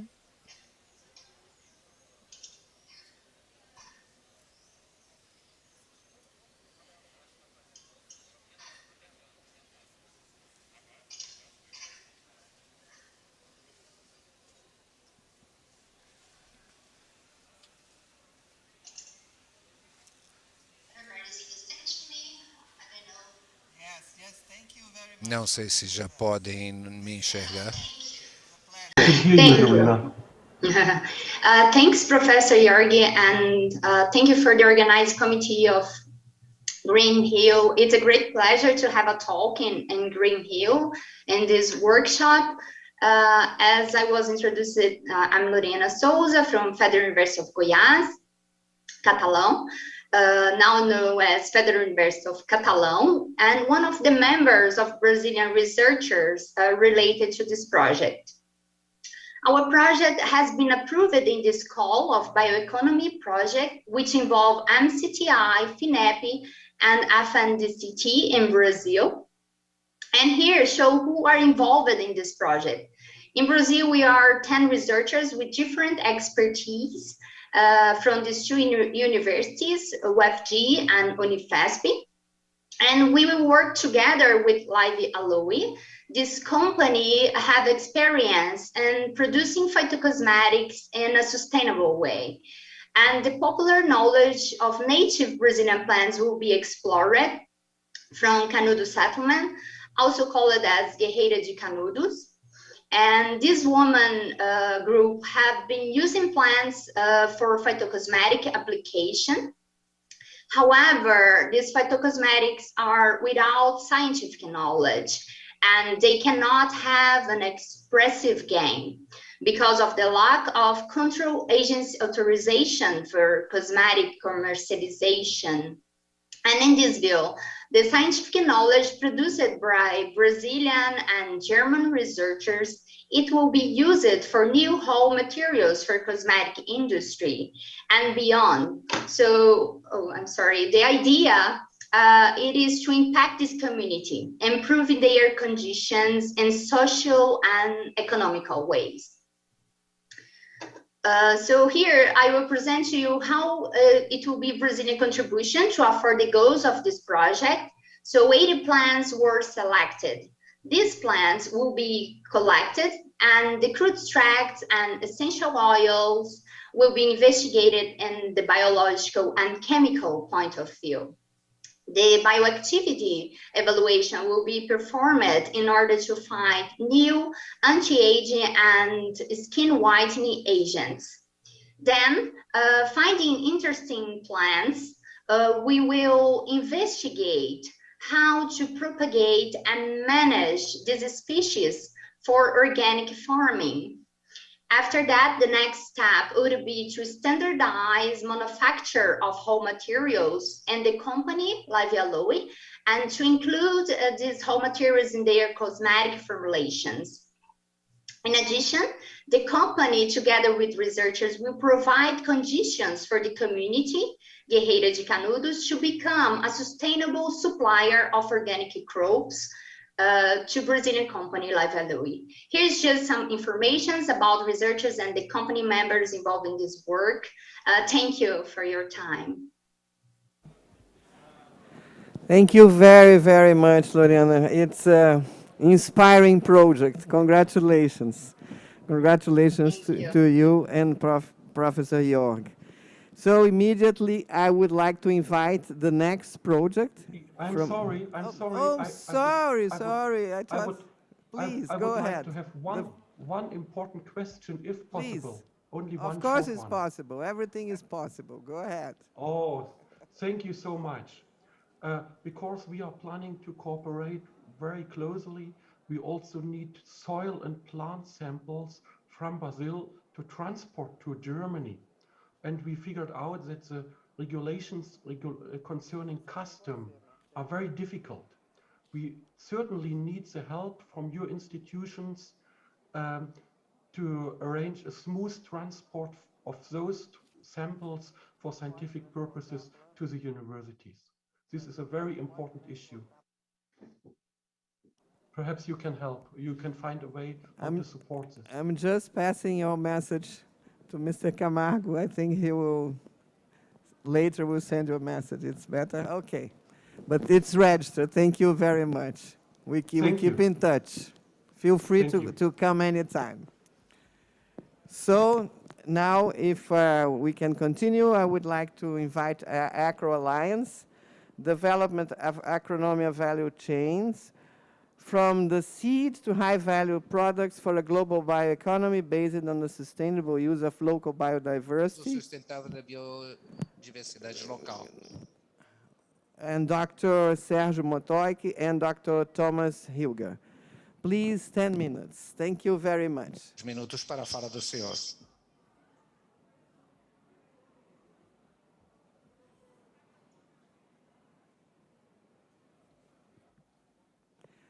You're mostly welcome. Hello, good morning and good afternoon. My name is Dr. Sergio Motoiki, and I'm from University of Viçosa.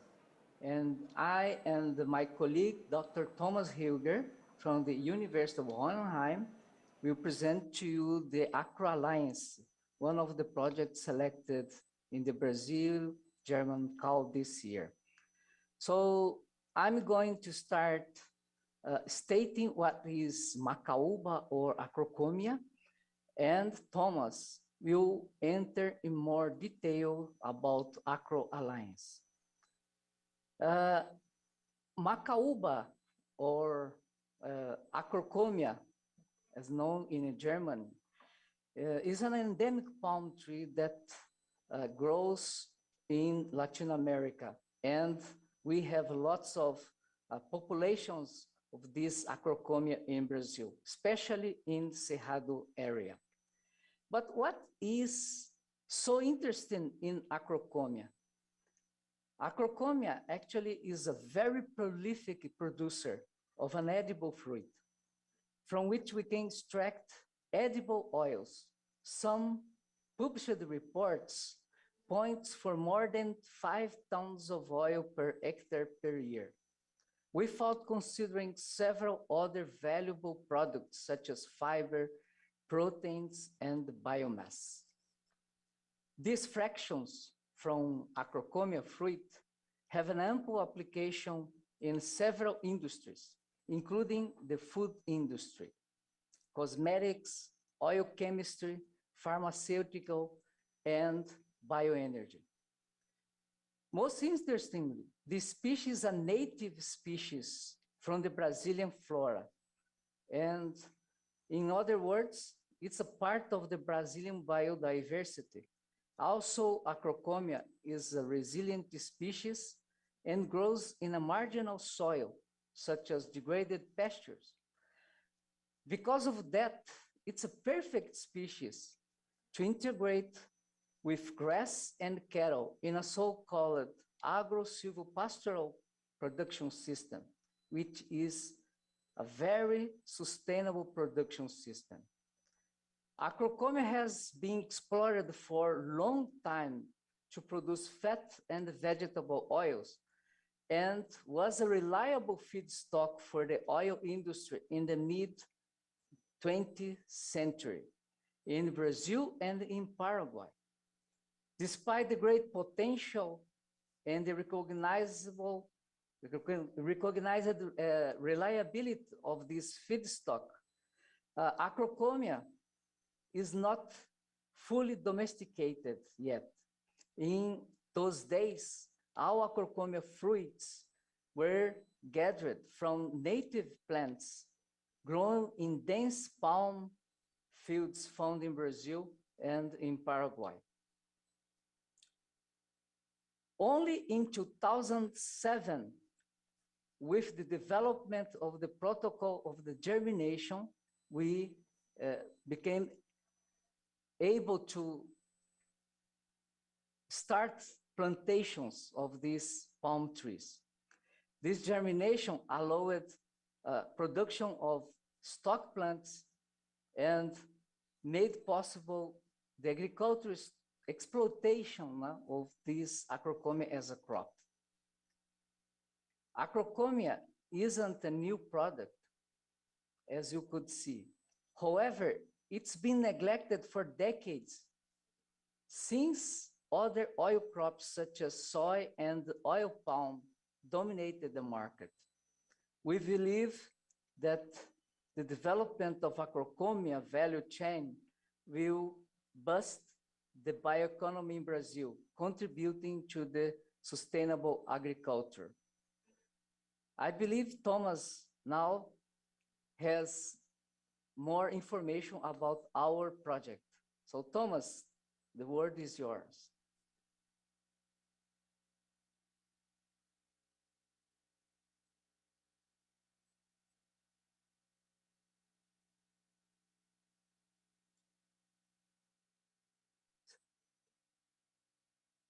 The sound. You have no sound.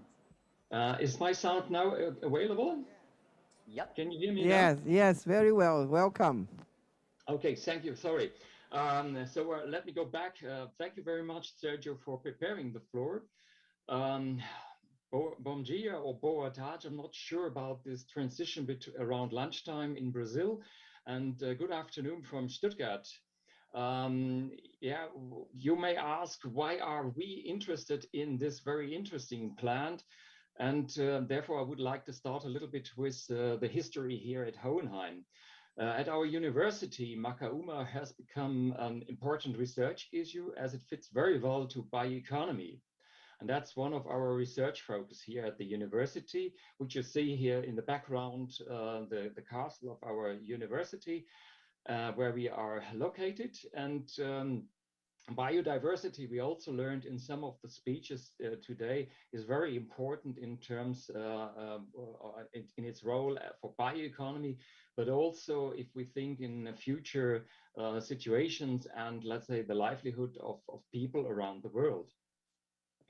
And I think here also Bruno Nunes has already put some things up regarding the biomes in Brazil, which are very valuable in terms of these species and this biodiversity. We at Hohenheim started to work with Macaúba in 2009, and this led finally to an Agrocomia hub that we established at our university around 2017. When we now look at Agrocomia research, and Sergio mentioned a lot of the excellent qualities we may receive from this precious species, is already available. But most research refers to its botany, propagation, processing, or its use in bioenergy, health, or nutrition. But also it is related to compounds we may find by this species.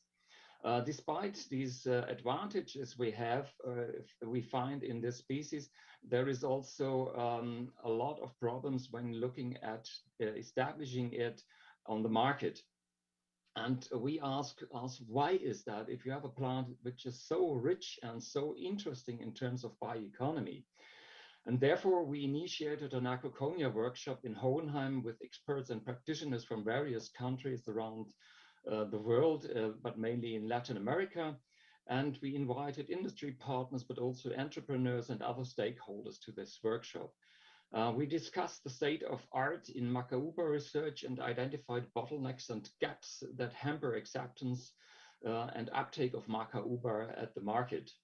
One conclusion of our workshop was Macaúba is extremely interesting, but the link to industry, however, is relatively poor. And this is very important to bring to provide this link between industry and research, but also people who are interested in establishing plantations with Macaúba. And this is extremely interesting as Macaúba is a very interesting species in contrast to oil palm or palm oil, and Macaúba can serve here as a sustainable alternative and solve a lot of problems we have in terms of environmental issues associated with the African oil palm.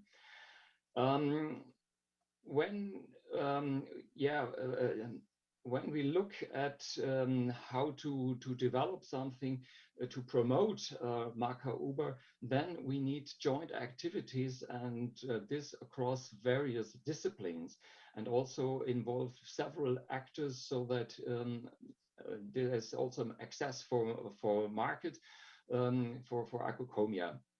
And therefore, we joined in 2020 a research consortium with colleagues from Brazil and Germany and developed this Agro Alliance project concept for the Bioeconomy International Call. Agro Alliance deals with the development of Macaúba value chains from the seed to high value products for a global bioeconomy. This concept can serve as a blueprint for the sustainable use of local biodiversity in future. And this, I think, is an additional add-on related to our project. As said, it's an interdisciplinary project between the University of Viçosa, the Agronomic Institute of Campinas, and the Food Technology Institute. Both are located in the state of São Paulo. Two German institutions, the Fraunhofer Institute and us, and a couple of industry partners in Brazil and Germany. The goal of Agro Alliance is to develop high-value refined oils, proteins, and dietary fibers from Macaúba foods, while addressing the major gaps for the development of a sustainable Macaúba value web. We have a biorefinery concept that follows from development of seeds and prime material for planting via cropping systems to processing and storage of macaúba, and then also developing a biorefinery concept of this improved material we want to develop within Aqualines, and then also to look at sustainability issues of the value web. And all this is carried out in 8 work packages. And finally, after we have established the information on the quality of the value web, we also want to disseminate the information and particularly address stakeholders in that issue. With that, I think the time is already over for my presentation. There is also outside at the booth a poster of our project where you find some more information on the structure of the work packages and what we do exactly in the different work packages. With this, I would like to thank again the organizers of this event, and I'm looking forward for a very fruitful cooperation with our Brazilian and German partners in that project. Thank you for your attention. Muito obrigado. Thank you very much. Thank you very much, Thomas. Maybe if you could allow us to share your presentation in the Green Rio event, because unfortunately we were not able to see the whole presentation, but you explained it very well. Thank you. Please send to allow us to promote in the website. I can send a presentation in PowerPoint, but yes, we were please. asked not to present slides, and therefore we made it orally. Okay, thank you very much. It will be a pleasure. Congratulations again for the project. Thank you. So now we can continue with micro-hop, micro-encapsulated hop extracts as feed additives for sustainable poultry production.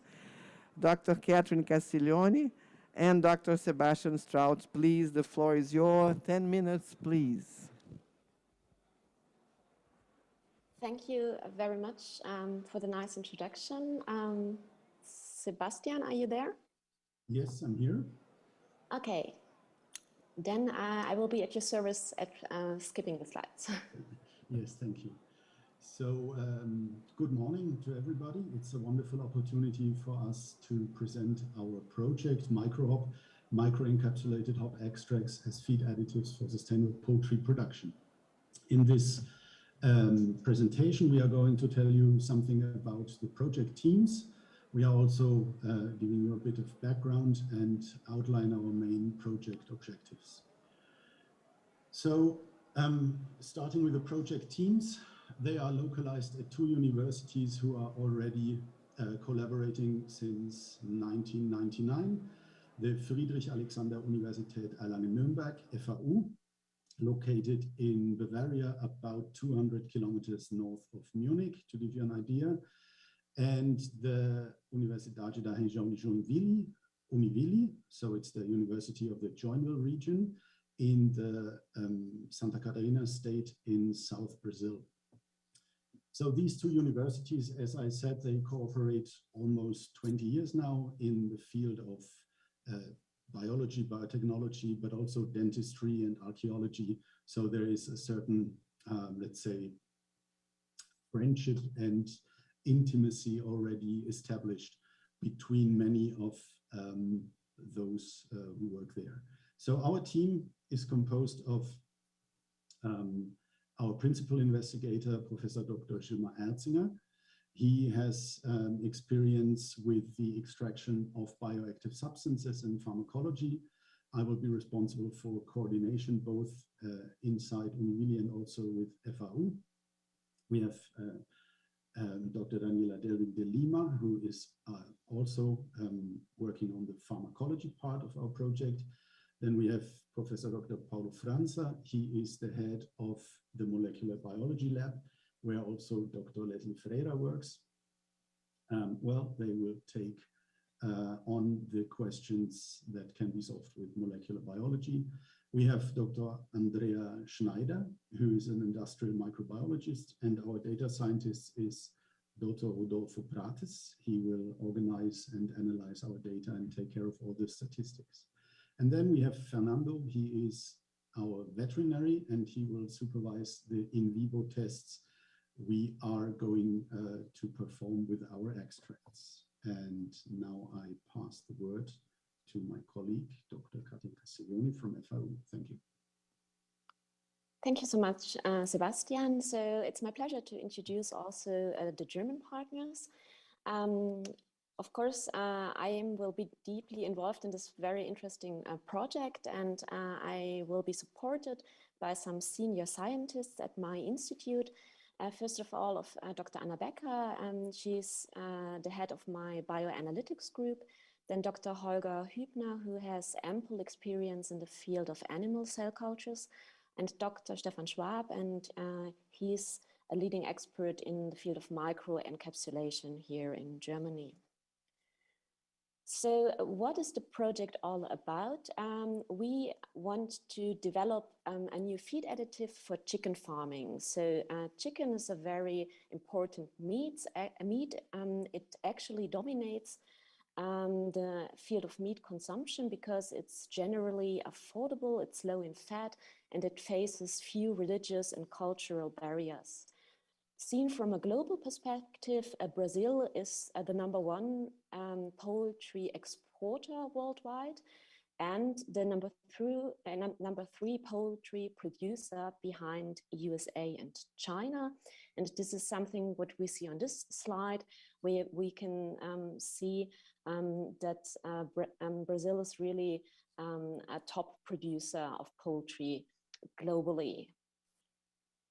The predominant culture condition for chicken farming in Brazil is indoor confinement with high stocking density.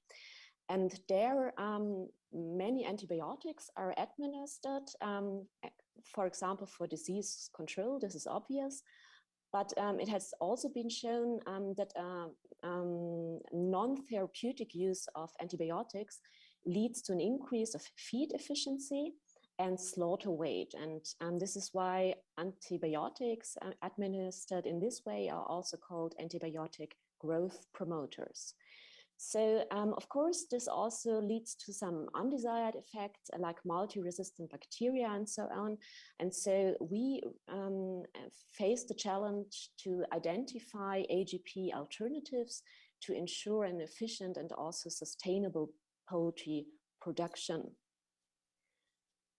And here the project comes into play, and our main project objectives are, and we want to develop a novel feed additive on the basis of hop.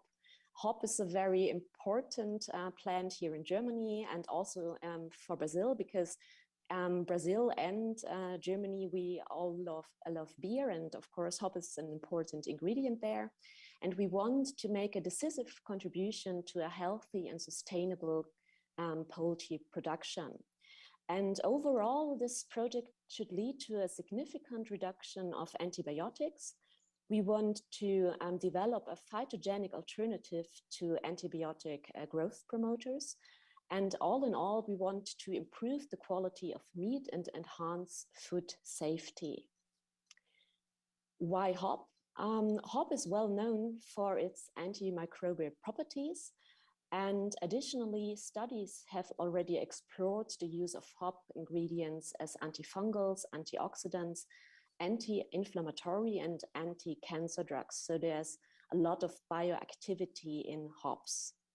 And those bioactive substances, they can be attributed to different hop components. For example, the humulones or the lupulones. Essential oils are also polyphenols, and especially the lupulones have already been shown to be able to serve as AGP alternatives. To make the hop extract that we want to produce from different raw materials more bioavailable also for the poultry, we want to improve this by microencapsulation, and this should also lead to a prolongation of the shelf life of the feed additive improved protection against oxidation, and all those benefits. And if it's really if it does make sense to do the micro encapsulation, and also to analyze which primary sources are good for making and producing the extracts, this will be accompanied by an economic feasibility analysis. So thank you very much for your attention. Thank you very, very much. Very interesting presentation. Congratulations. Wonderful project and very important in the scenario that we're living now. Thank you very, very much. So we go to the next presentation, Biopolyco, development of Amazonian biodes for renewable resource for industrial coloration of biopolymers. I would like to invite Dr. Professor Carlos Petter and also Dr. Roshan Paul from the University Federal Rio Grande do Sul, and Dr. Roshan Paul from the Textile Institute of Textile Technology, Aachen University. Please, the floor is yours. 10 minutes, please. Thank you very much. Thank you very much. I will do my speech in Portuguese, and after Professor Roshan will shift for English. I would like to ask your help to charge our presentation, please. Professor, técnica, eu preciso da apresentação dele, do Dr. Carlos Otávio Petter, por favor. Just a minute. Só um minuto, Dr. Carlos. Está vindo. Sem problema. Obrigada. Já entrou. Obrigada, técnica. Deixa eu ver aqui. Não está aparecendo para mim, eu estou aparecendo. So it is not appearing for me. Oh, now, yes. Thank you very much. So, good morning, good afternoon, ladies and gentlemen. Now, good afternoon to all também. Well, the title of this presentation of project is the development of Amazon bio dyes from renewable resources for industrial coloration of biopolymers. I'm Carlos Petter, and then my colleague Roshan will give continuity to this presentation.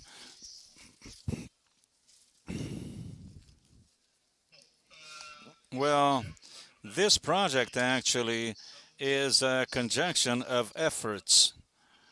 It all began a few years ago with a masters of a brilliant student, senior engineer, South who was led by MCTI at the time, who had his master's with us in Porto Alegre.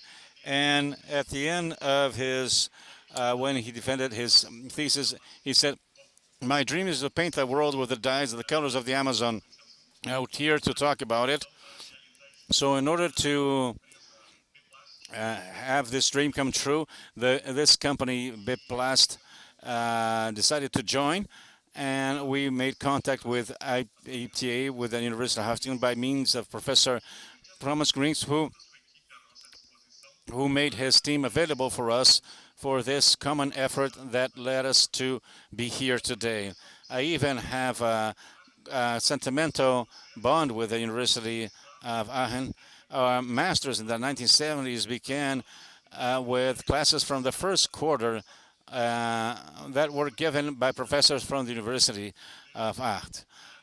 And so I was guided by a professor who had his doctors in the 1980s at the University of Aachen. So we have a connection with this institution.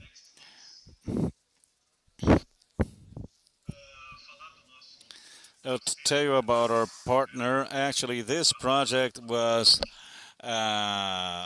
adopted by Biplast with the support from his technical director, Mr.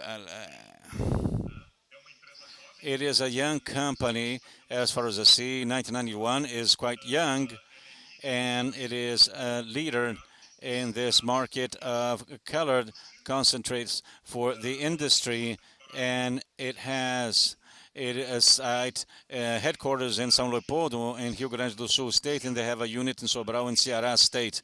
They have several products for different segments. And so I can mention as segments shoes, agriculture, heavy industry, automobile industry, and domestic utensils.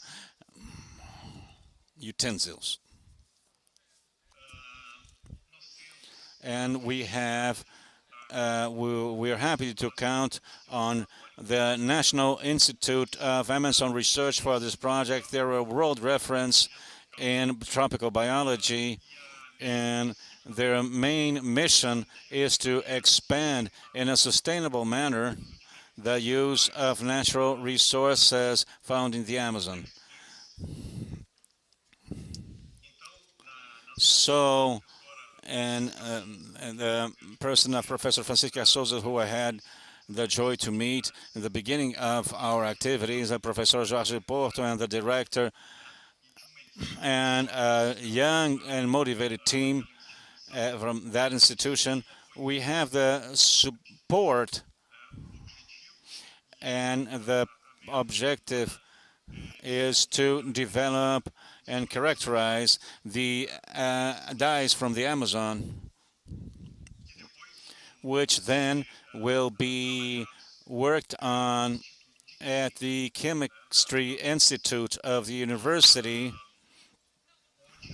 where we have Professor Eder Lima and Edilson Benvenuti, and the support from Professor Hiki, who will have the mission to get these natural dyes and encapsulate them, protect them so they resist to thermal and mechanical pressures, as we will see in the second part of this presentation when the professor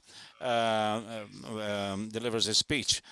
Next, our laboratory here, and I'm current head of this laboratory that works in minerals processing, but one of the main lines of it is applied colorimetry for inorganic dyes, actually. But throughout the years, it has accumulated quite an amount of knowledge in physical modeling of color forecast when it comes to complex mixtures, and more recently the part of mathematical modeling through machine learning, given that those dyes will deteriorate even if they have this protection throughout the work. So in the pilot phase, we'll have support from the laboratory, from the engineers in the laboratory, engineer Eduardo Bass. It is important then to do this work. We expect that all the stakeholders, ranging from native population, technological companies, SB Plast on the German side, and the universities themselves, we also want will be in charge of favoring all these stakeholders in throughout this project. Now I'll pass on the floor with that, but before, I'd like to thank Marcelo Camargo on behalf of FINAF, MCTI, Bruno Nunes, and the organization of the event itself, Miss Maria Beatriz, for the support that we had, and now we need to do our part. So please, now the floor is yours.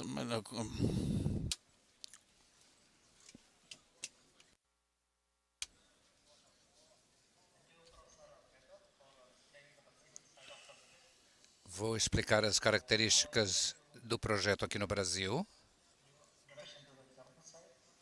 Vou passar. Professor Roshan Paul. I'm not able to see the presentation.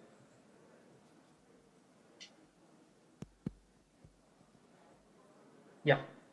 The next one, please. Não está aparecendo aqui agora. Yeah. So, Institute of Textile Technology of RWT is Aachen University is the bilateral coordinator for this biopolycol project. So our main mission is to develop fiber-based solutions for society needs. So we start with natural and synthetic fibrous material, then we go for the yarn development, fabric, composites, and semi-finished parts. So this will be used for different sectors like mobility, building and living, health, energy, environment, information and communication. Next slide, please. So our research and development part starts with the melt spinning of biopolymers. So first of all, we would like to make monofilaments that will be used like biodegradable swing threads in footwear and clothing applications. So using of the dope tying technology for enhanced coloring properties.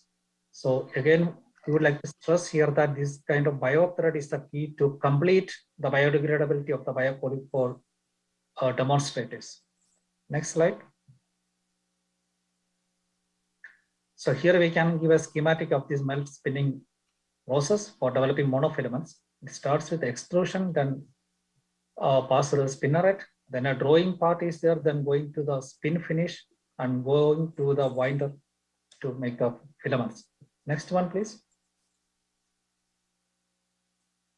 In parallel, we'll be working on the multi-filament manufacturing also. So here we first select the biopolymers and the lab scale compounding with the encapsulated bioties which we receive from the Brazilian side.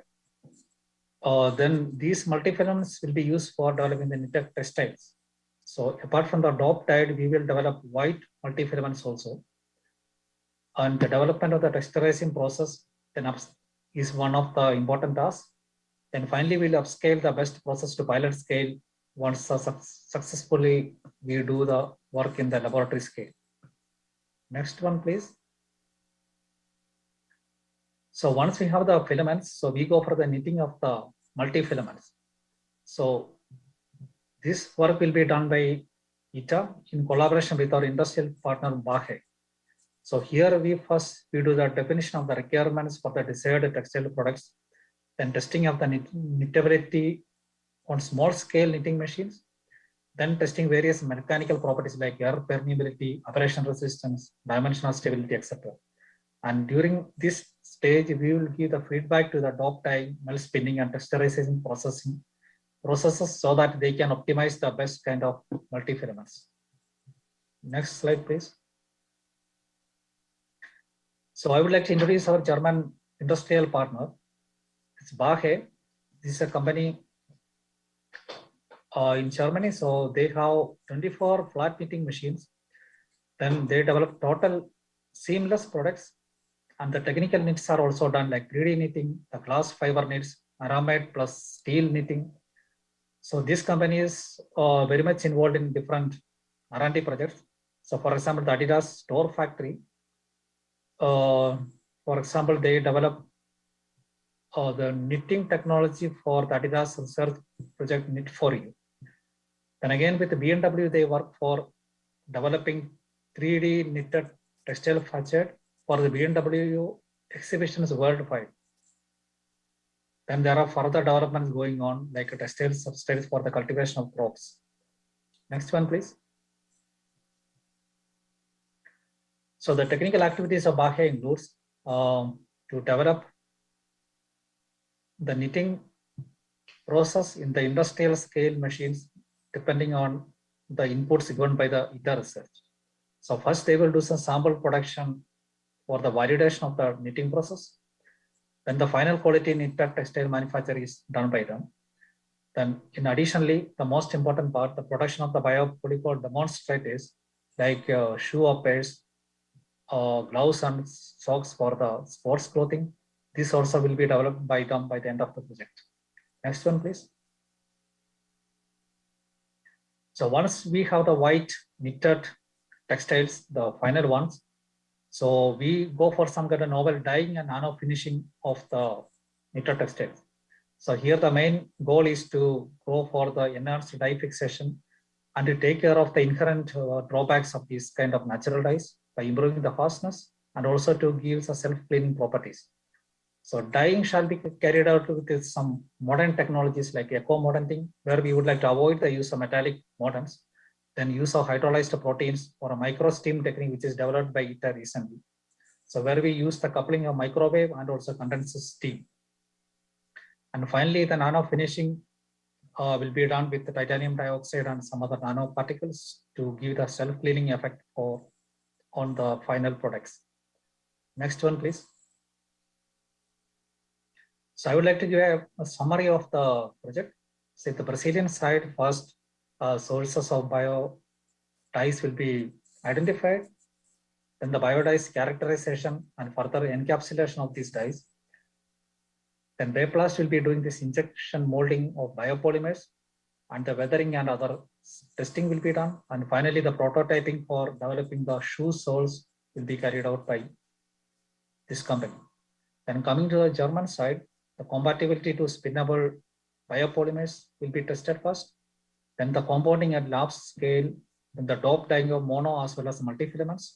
Then the knitted textile development, followed by dyeing, finishing, and we will develop some kind of prototypes like the shoe uppers with the knitted textiles and also clothing for the sports purposes. So the final goal after the 3 years of this project, we hope that we'll be developing Amazonian bio-colored, branded, sustainable shoes and sports clothing. Next one. Okay, thank you very much for inviting us for this very important conference. So we are really privileged to present this project. So thank you very much for the funding. And also we look forward to very fruitful collaboration with our Brazilian colleagues. Thank you very much. Thank you very much. We thank you for this fantastic presentation. Just waiting to enter in the screen to continue. Congratulations, Dr. Paul. Congratulations, Carlos. We are really amazed with that. What a fantastic. All the presentations. I was just telling that here to my colleague in the table, Bruno Nunes. Please focus Bruno Nunes now because I want to share with him. Yes. I was just telling him that it's a privilege to see all these presentations. It's really a luxury, cultural, intellectual, whatever luxury to see what this cooperation has done. All the projects are fantastic. We're looking forward to promote it worldwide.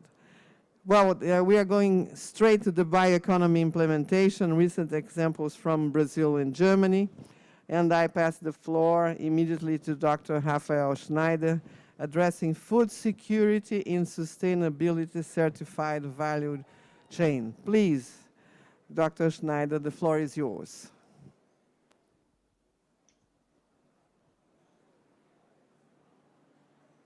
Yes, good afternoon, everybody.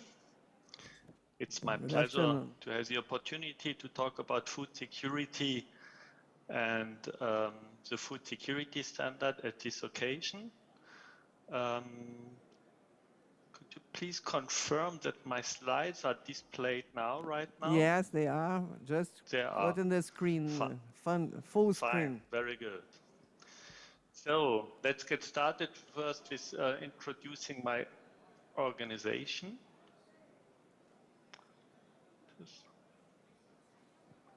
The slideshow is not working. I don't know why. No, it's working, but yeah, now it's perfect. That's good, yeah. So Welthungerhilfe is one of Germany's largest private aid agencies. We fight against hunger and we work with local partner organizations wherever possible. We pursue a holistic concept ranging from immediate disaster relief and reconstruction to long-term development projects. We have around 2,800 employees in 36 countries, and actually we conduct over 500 programs. The food security standard is a cooperation of Welthungerhilfe with Meocarbon Solutions based in Germany.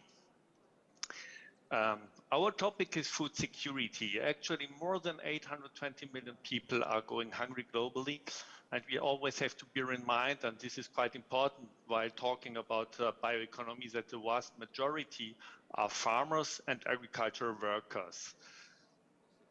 Food security is not a question of charity, but it's a basic human right, and the food security standard addresses this basic human right. If you look at the map of the Global Hunger Index in 2021, you see that the food insecurity in Brazil is quite low.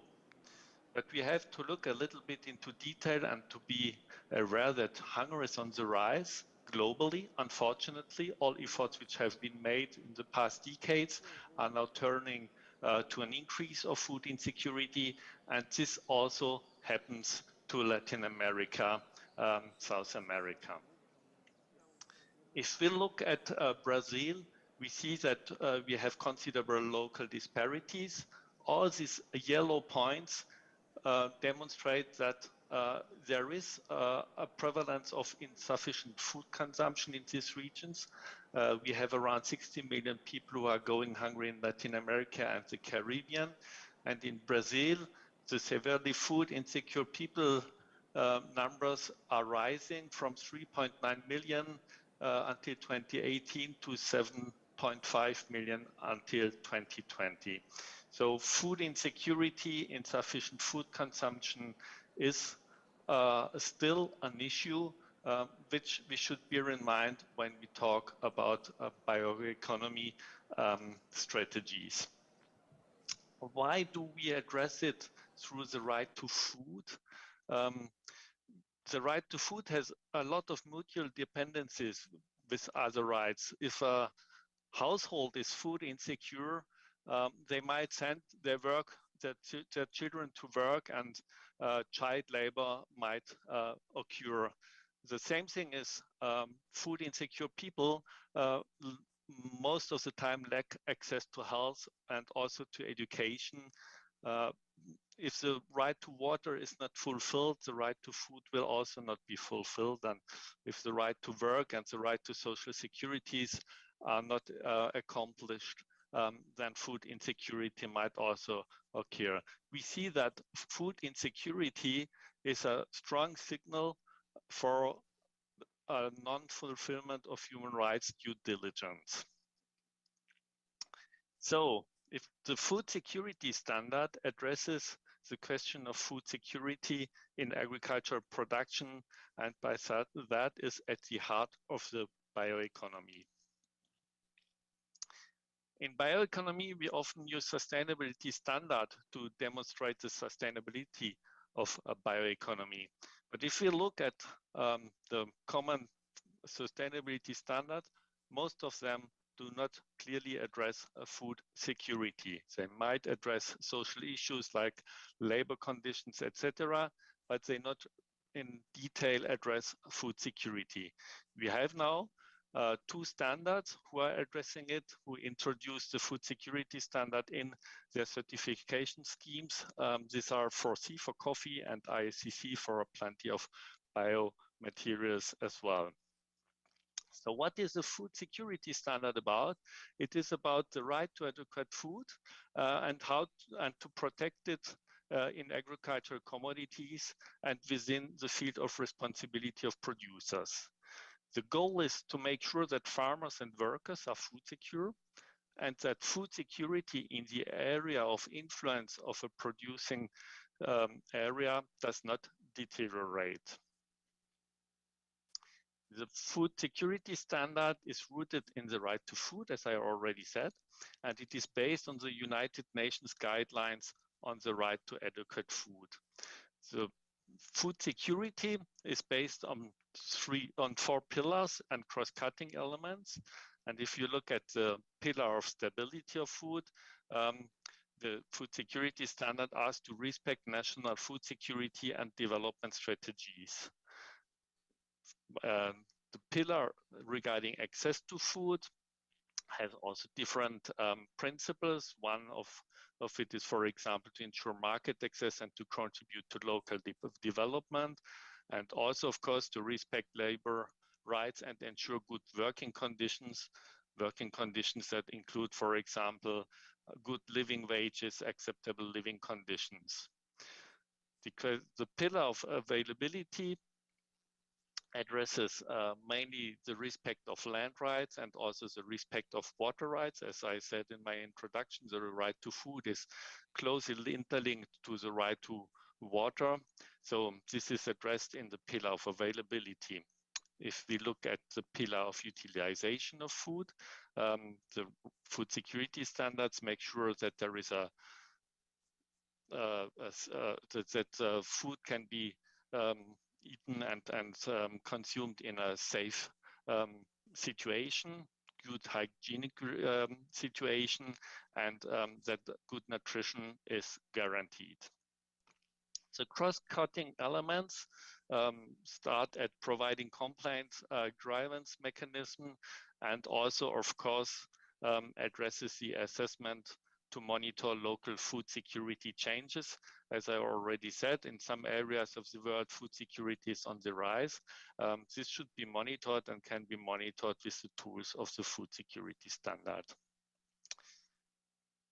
What is important to know is that the food security standard is not a standalone standard. It provides a set of criteria and indicators and assessment tools and checklists that can be integrated easily in existing sustainability standards, and the whole package of the food security standard and in combination with existing sustainability standards make sure that the right to food is respected in agricultural production. Why is it so important at this time?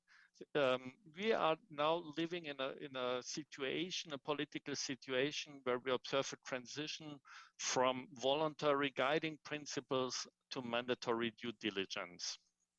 In 2011, the United Nations published the guiding principles on business and human rights. This was somehow a starting point of this human rights discussion in agricultural value chains.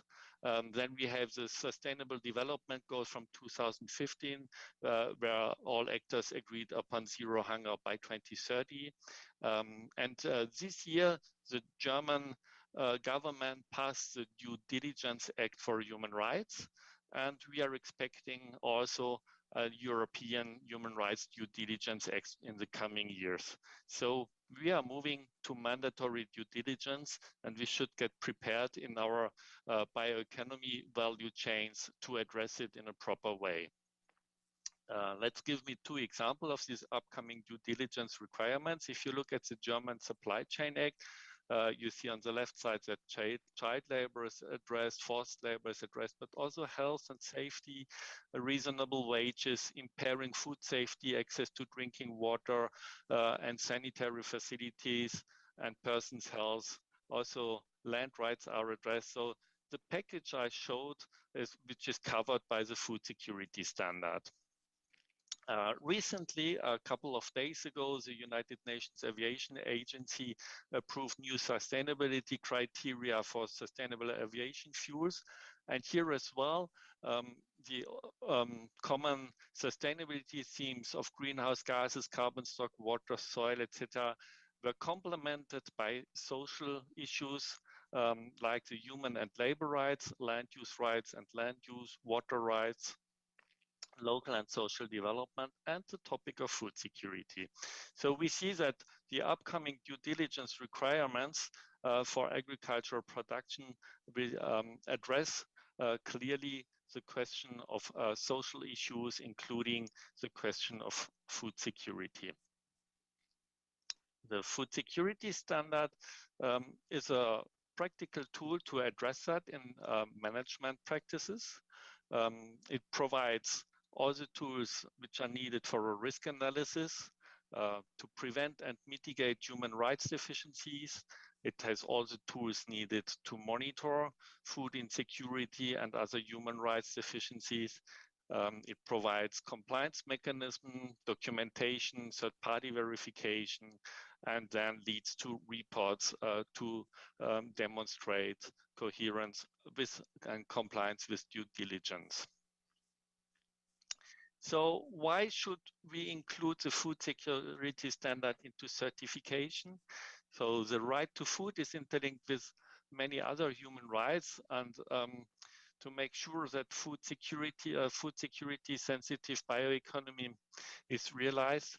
The food security standard is very helpful, and in combination with food security sensitive bioeconomy, we can make sure that we address social sustainability in bioeconomy strategies. Sustainability certification, including the food security standard, is also a practical approach to support corporate human rights due diligence. And the adoption of the food security standard promotes supply chain resilience and mitigates also reputational risks. Food security standard provides tools for continuous improvement and impact measurements to address food insecurity. And to come to the end of my presentation, I think that it is always important to bear in mind that food secure workers and farmers are more productive and reliable than if they are food insecure. And of course, if they are food secure, food security is then also the very foundation for a successful and sustainable bioeconomy. So thanks for the opportunity to contribute to this workshop, and let's go for food security in bioeconomy as already started in a different due diligence regulations. Thank you. Thank you very, very much. You tackle such important point. We are in such an urgent moment to tackle this point of food security. Thank you very much for this contribution. And of course, what you said is paramount when you say that food security and social sustainability walk together. There is no one without the other, definitely. And of course, the foundation of a bioeconomy are the farmers and the workers. So only this presentation would give a whole event to be discussed. I was just talking this to Bruno. Let's do one event only regarding this topic, because it's absolutely I would urgent. be happy to join and to contribute. Oh, you are already invited. You're welcome. Thank you. Let's do it, as you say. Let's go. Go for happy it. to have the opportunity to introduce this topic today. I will, for sure. It's already, you are already invited.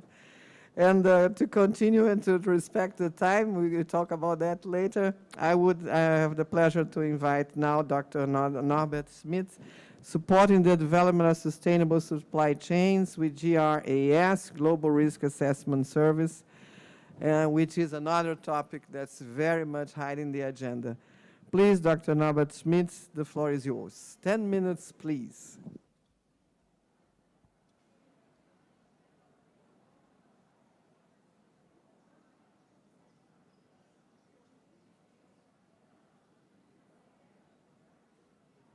Yeah, can you hear me?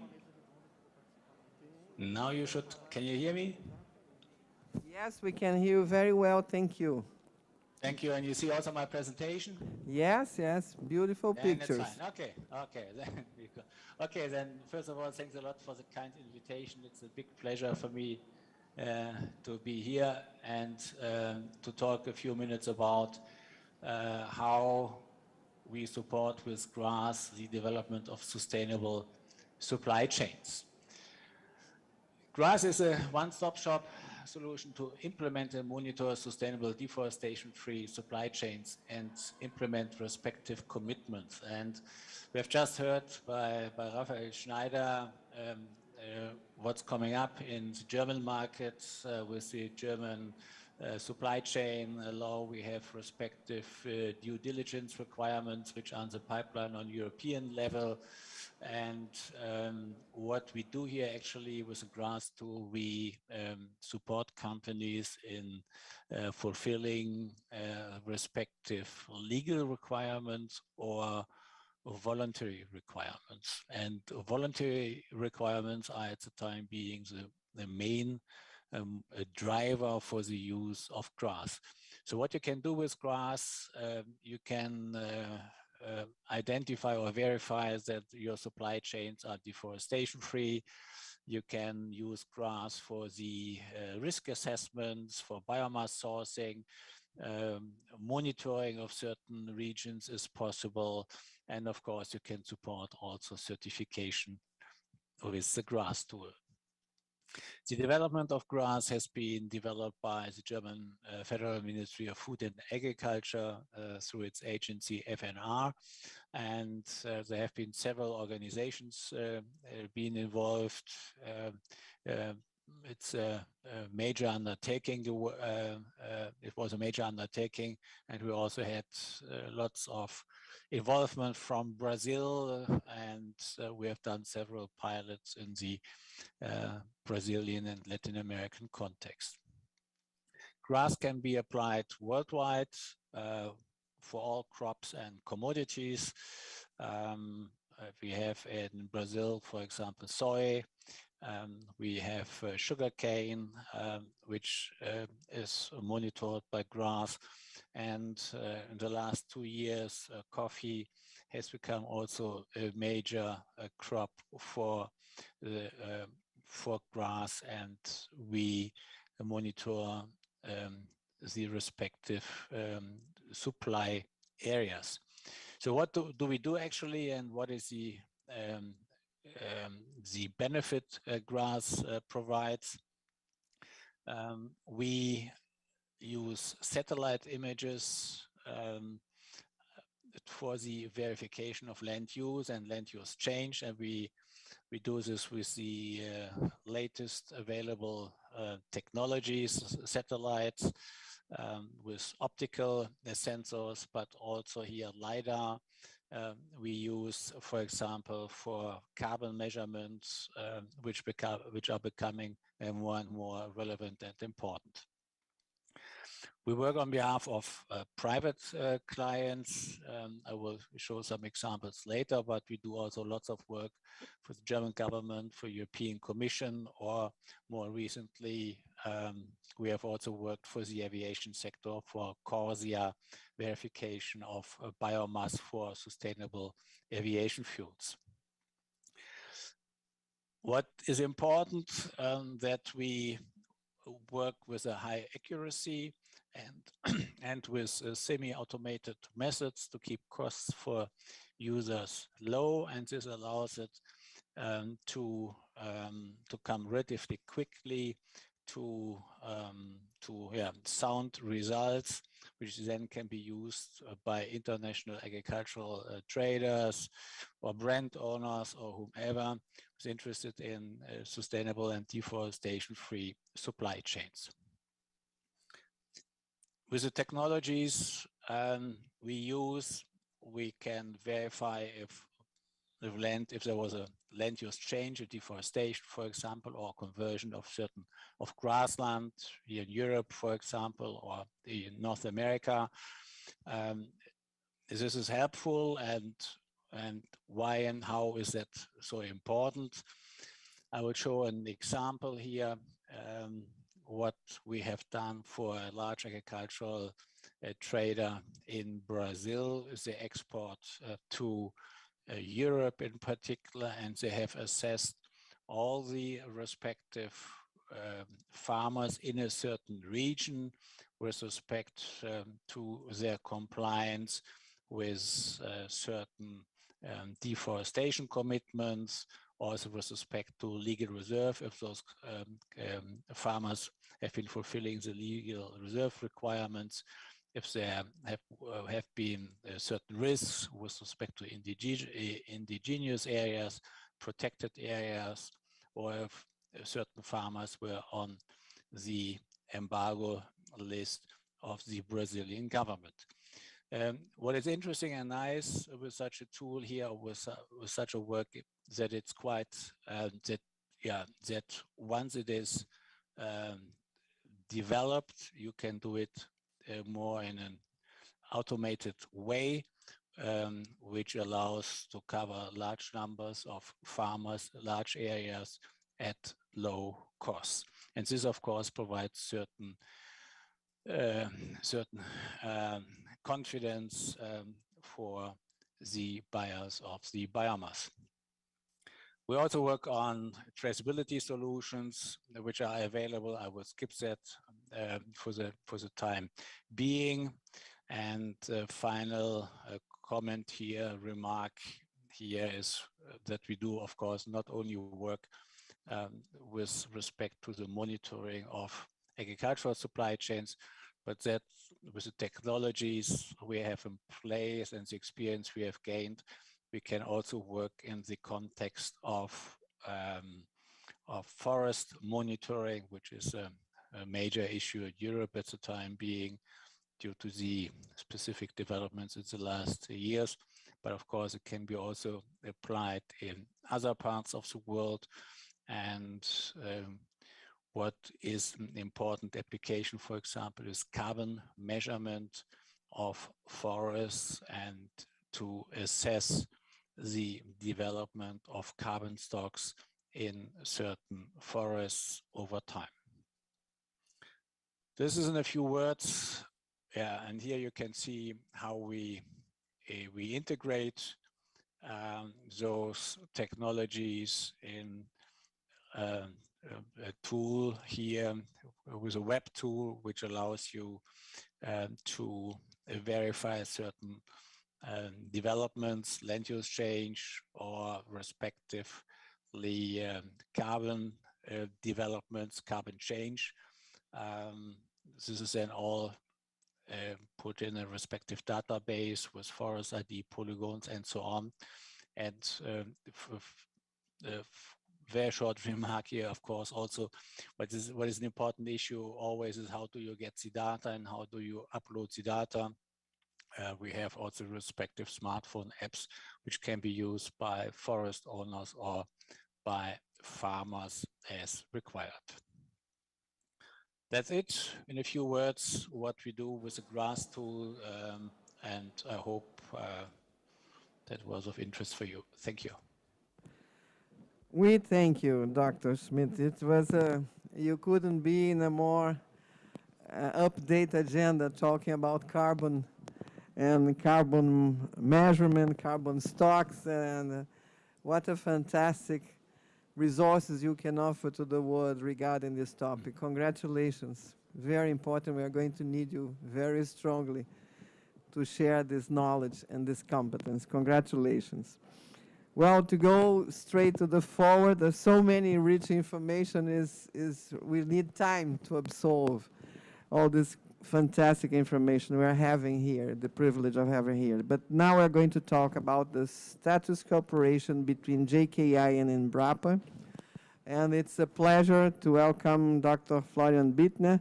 And just to let you know, Dr. Bittner, that as Dr. Guy de Capdeville had a problem, but he couldn't be better represented than by Dr. Judson Valentin, which is also Embrapa Researchers, and Dr. Valentin is the president of the Amazon portfolio of Embrapa. So you are going to be in very good company.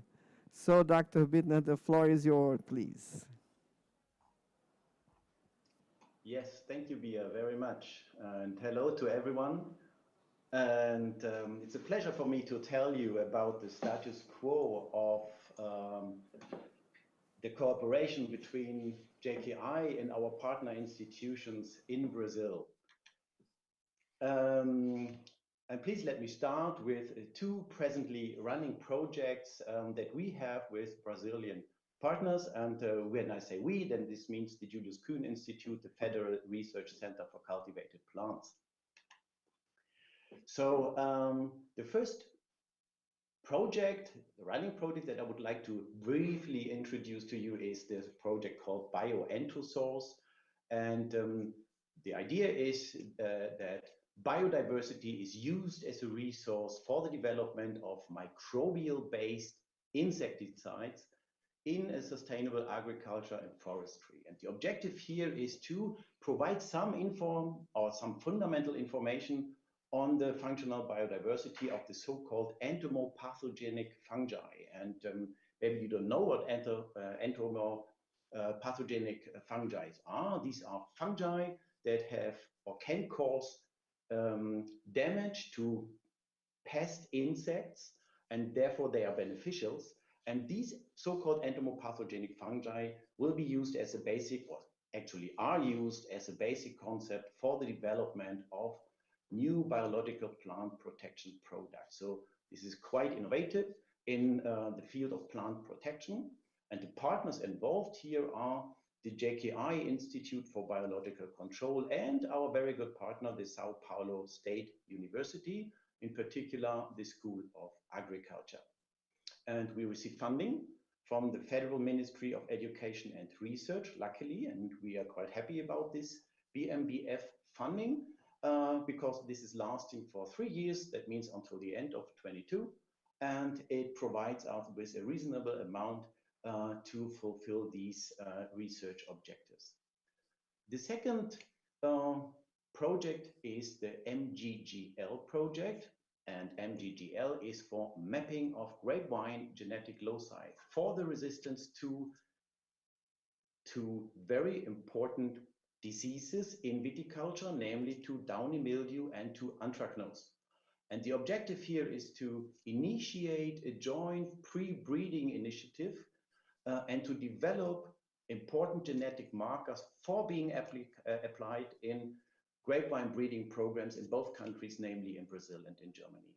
And the partners here are our JKI Institute for Grapevine Breeding and the State University of Santa Catarina. Both partners know each other pretty well already for a long time, and so they made it to have a common project funded by the Federal Ministry of Education and Research. And this project is likewise running for a couple of years, in this case for 4 years, and it will also end in 2022. At next, I would like also to spend a few words on the Bioeconomy International call. The JKI has prepared 2 proposals, of course, together with Brazilian partners. And one is the Pactomap idea, and I'm telling or talking especially about ideas. And the second one is the Reviflora idea. So the Pactomap idea is basically on the improvement of public access to sustainable and ecosystem-friendly raw material sources of medicinal and aromatic plants in Brazil. The objective here is to establish a model approach for the ecologic and sustainable production of raw materials from selected, in this case, from 3 selected medicinal and aromatic plants, in particular at smallholder levels. The consortium is, as we think, very, very suitable. It's the JKI Institute for Breeding Research on Horticultural Crops, and it's Embrapa. It's the State University of Campinas. It's the Osvaldo Cruz Foundation, Fiocruz namely, and its company, the Centro Flora Group. The idea is to concentrate on the above listed plants, namely on black sage, which is a source of essential oils and which has anti-inflammatory and anti-tumor activities. The second is stonebreaker. Quebra pedra is, as the name implies, is used in the treatment against uvulitiasis, which basically is the treatment against kidney stones. And the third medicinal plant is Alecrim pimenta, which is likewise used as an essential oil, but also in cosmetics as an ingredient for perfumes, for creams, and for lotions and deodorants. So the second idea is Reviflora, and this is basically representing a network of bioprospection innovation in the Atlantic forest area. Here the objective is to employ native plant species in order to increase the diversity of cultivated crops and thereby to enhance the sustainability of agriculture in Brazil. So the partners here are, again, the JKI Institute for Breeding Research on Horticultural Crops and Apremavi, Reviflora, which is basically Grupo de Pesquisa, and the Fraunhofer Institute for Molecular Biology and Applied Ecology as a second German partner. The plants on which we were concentrating in this idea is various pepper species, but also Rhabdocaulon lavanduloides and the leafy cactus. So unfortunately, I have to say, both of these ideas did not make it to the final end. Reviflora was actually not completed and therefore also not submitted. Pactomap was completed, it was submitted, but it was not evaluated due to some formal mistakes. So obviously we are among the 23 projects who did not pass the eligibility check. However, maybe at this point it's a good occasion to say congratulations to all those who have been successfully submitted their proposals and who made it at the end. So, and from what I heard, I think these are very, very competitive projects, and I keep my fingers crossed, and I'm sure these will be very fruitful collaborations with extremely good results. In our case, the good thing here is, even though that we did not make it, the teams get formed, and the teams are in close contacts, and they maintain contacts, and they're presently developing their ideas further in order to establish competitive ideas and project proposals for the next round, either in this call or maybe in other calls. So, and last but not least, I would like to give a very short update on our collaboration agreements with Brazilian partners. 2 years ago, we signed a collaboration agreement with Embrapa, and the idea here was to make a formal agreement on future cooperations in the areas of natural resources, of climate change, biotechnology and nanotechnology, precision agriculture, information technology, and production systems in general. Also, and basically this was also signed here or there where you are, namely at Green Rio. In the same year, in 2019, we also signed a collaboration agreement with the State University of Amazonas. And here the objective is to conduct common research in the field of agricultural science in general, but with a particular focus on medicinal plants. And just this year, actually just a couple of weeks ago, we are very proud and happy about this. We signed a common agreement with Fiocruz, and we agreed to collaborate in the future in or on medicinal plants, on bioeconomy and natural sources in general, but also on food safety, nutrition and health. And one aspect that I like very much, namely on communication and training of human resources, which in my understanding could also mean and hopefully will mean the exchange of scientists and hopefully also of young scientists. So, and with this, I'm at the end, and I would like to say thanks for your attention. Muito obrigado, vielen Dank, and maybe back to Bia. Thank you very much, Florian. It's always a pleasure to see you, to have you with us in Green Rio. You're mostly welcome. And thank you for the presentations. 2 great projects. I still have hope that we can promote them next time. Very interesting. Congratulations. And I would like to ask you now, Dr. Judson Valentim, to do his presentation. Dr. Valentim, the floor is yours. Thank you very much for your invitation and the opportunity to participate in this event. And I'm, as you said, I'm replacing Director, Research and Development Director of Embrapa, Guy de Capdeville. And I will start by saying that Embrapa has a long tradition of working on bioeconomy. One of the greatest examples and success stories is the nitrogen fixation in soybeans in Brazil that avoids application of chemical fertilizers and saves farmers close to $2 billion per year, besides avoiding emission of significant amounts of greenhouse gases in the production application of these chemical fertilizers. Besides that, Embrapa has developed over the last few years many bioinputs, for example, to control pests and diseases in crops, to increase water use efficiency, and to increase drought resistance and increase the efficiency of phosphorus utilization. Now, Embrapa is in the steps of finalizing one. Embrapa is in the final steps of finalizing a bioeconomic program for the Amazon, and early next year it should be making public calls for partnership with national and international partners and private sector too.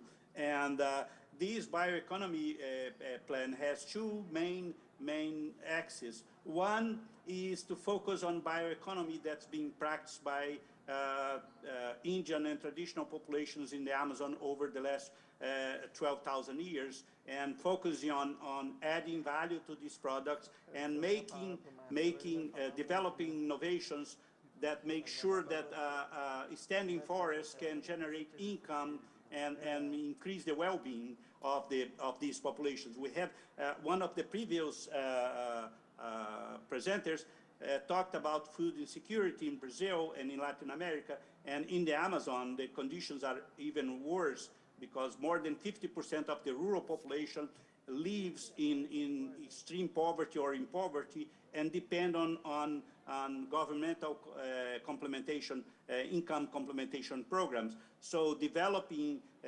solutions that can make the biodiversity and the standing forest to generate income and add value to these products is very important. And the other axis, of course, is to identify molecules from the Amazon biodiversity that can be included in bio inputs, and that could generate investment in industries. And we need to do this not only to develop the bio inputs, but to make sure that the development of these production chains, they are developed in the Amazon, so that we have great impact on economic in the region, and we change the path from deforestation and converting to agriculture to investing in the natural resources. Now, we have a long tradition of cooperation with the German scientific institutions and with the German government. Embrapa has a long tradition of cooperation in many areas, in the agricultural sector, in the natural resource conservation and development of innovation for sustainable use. And the states in the Amazon also have a long tradition of cooperation with the German cooperation agency and the German government. I have an example of Acre that has cooperation with the German government since 1990. So I see from the proposals that was presented by the previous presenter, I see a lot of possibilities of increasing convergence and increasing cooperation with the Julius Kahn Institute and other German cooperation agents. And I hope we can, even though we were not successful in the submission of these proposals, I hope that the teams keep working together, and Embrapa is open to discuss not only this project but new opportunities to work together, and not only in the Amazon but in the other Brazilian biomes, and particularly the focusing on the well-being or increasing the well-being of the rural population, and making the transition from traditional agriculture to a more sustainable agricultural production. Thank you very much for opening the possibility to continue the cooperation. It's very important to have your expertise on this. And we managed to get on time again. So before I say farewell to you or see you later, I would like to ask Dr. Bruno Nunes and Dr. Marcelo to please say a very brief 1-minute message, but a strong and 1-minute message. A challenge to Marcelo. Mas eu vou deixar para o Ministério. I'll leave it for the ministry. First of all, it is a pleasure to be here. I think it is a milestone, and specifically, I would like to give a testimony. I had COVID last year in 2020. I was 30 days in a coma, and another 31 days in the ICU, another 31 days at the semi-intensive unit. I went through a hard time, but I know how much science, technology, and innovation are important for Brazil and the world, and even to Brazil even more because it is a tool against social inequality. When you manage to take products and services to places where people wouldn't have any access, and to develop here is so important. And to develop this at home with joint participation of first world countries like Germany is even more important. We live in a world where boundaries which are ever more fluid, and I think if we look into the future, perhaps these boundaries will not exist any longer. It won't make any sense because, as we already saw, even in the initial speech of several researchers, of Professor Eva, the country needs very much cooperation, and the world needs cooperation, and that is something you remarked, and we will need to be a big global town village, and we'll need to think over the model on how to explore all this, how science, technology, and innovation are not hostages of such an aggressive capitalist model that prevents those things to be shared with the largest amount of people in the world when we see people below the line of poverty and people hungry. So I'd like to remark the importance of the cooperation agreements for this to be done. So the benefits of science and technology are not encapsulated, limited to the rich population, and that this should be taken to a share of the population that has no access. And to guarantee accessibility is a role of ours. And I'd like to thank you very much for the participation here. And we established a partnership, my colleague here, and we expect that for the other as soon as possible, new partnerships and new collaboration agreements should be signed, and that we may have great joint developments.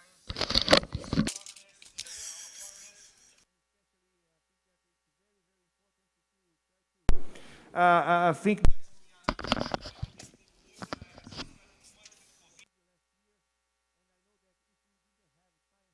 and innovation, probably it will be impossible to transpass this serious phase that the world is living with COVID. And then just you. E somente vocês. É muito importante destacar. É possível fazer e encontrar laços de união de maneira tão rápida, obtendo esse tipo de iniciativa conjunta. Por outro lado, aqui no Brasil, perdemos 600 milhões, 600 mil pessoas. Infelizmente, é uma questão muito séria. Portanto, este tipo de acordo entre esses dois países é muito importante. Troubles that must be faced in this world that we are living today. Thank you very much. Thank you, Marcelo. Bruno, please. Obrigado, Bia. I'd like to thank you all and also your engagement. The lessons taken are that it was very interesting to see the projects that received the support and that were selected, but it is also important to see some of the projects that were not selected and how important they are. Alice began a cooperation that should not be left to die. They were not selected this time, but we are endeavoring to, based on the lessons that we have learned,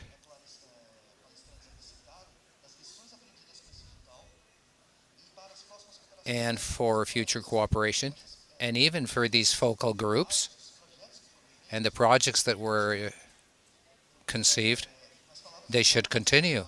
Because as Mr. Morales said at the beginning, the complex problems that the world has require complex solutions.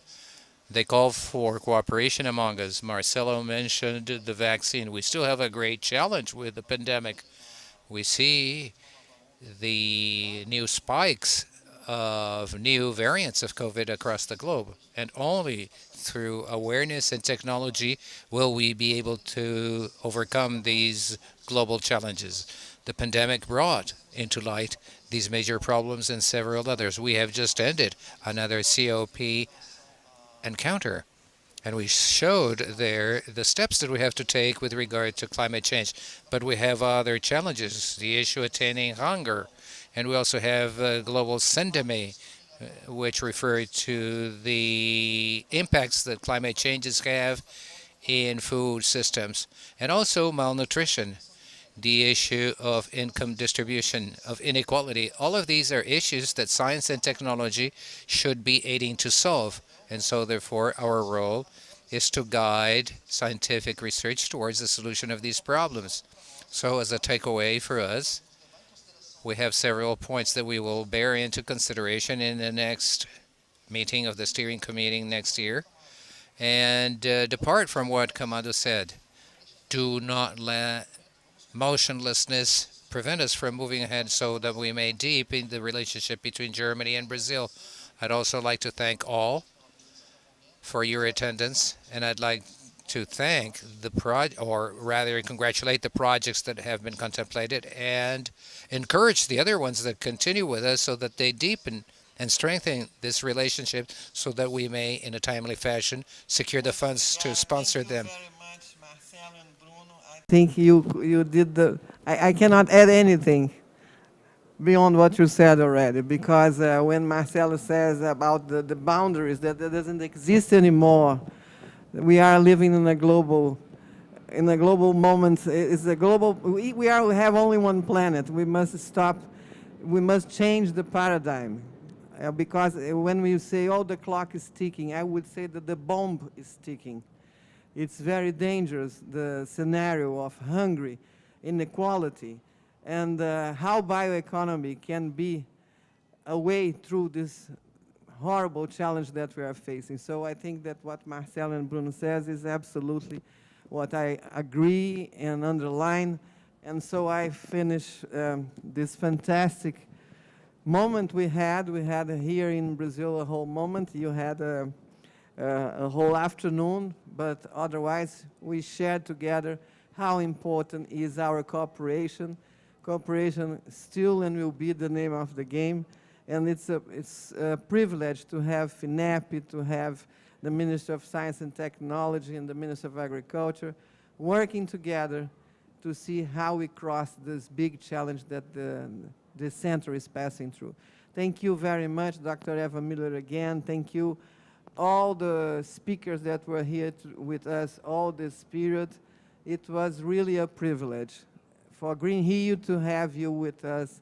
I hope to see you next year again with more projects, with more solutions, and with more cooperations. Thank you very much. It was an honor. Thank you. Bye-bye.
Os incêndios florestais colocam em risco nossos biomas e ameaçam a vida de animais e a nossa saúde. Suspenda o uso do fogo no período da seca. Preservar faz parte da nossa natureza. Incêndios florestais, não. Ministério do Meio Ambiente. Governo Federal, Pátria Amada Brasil.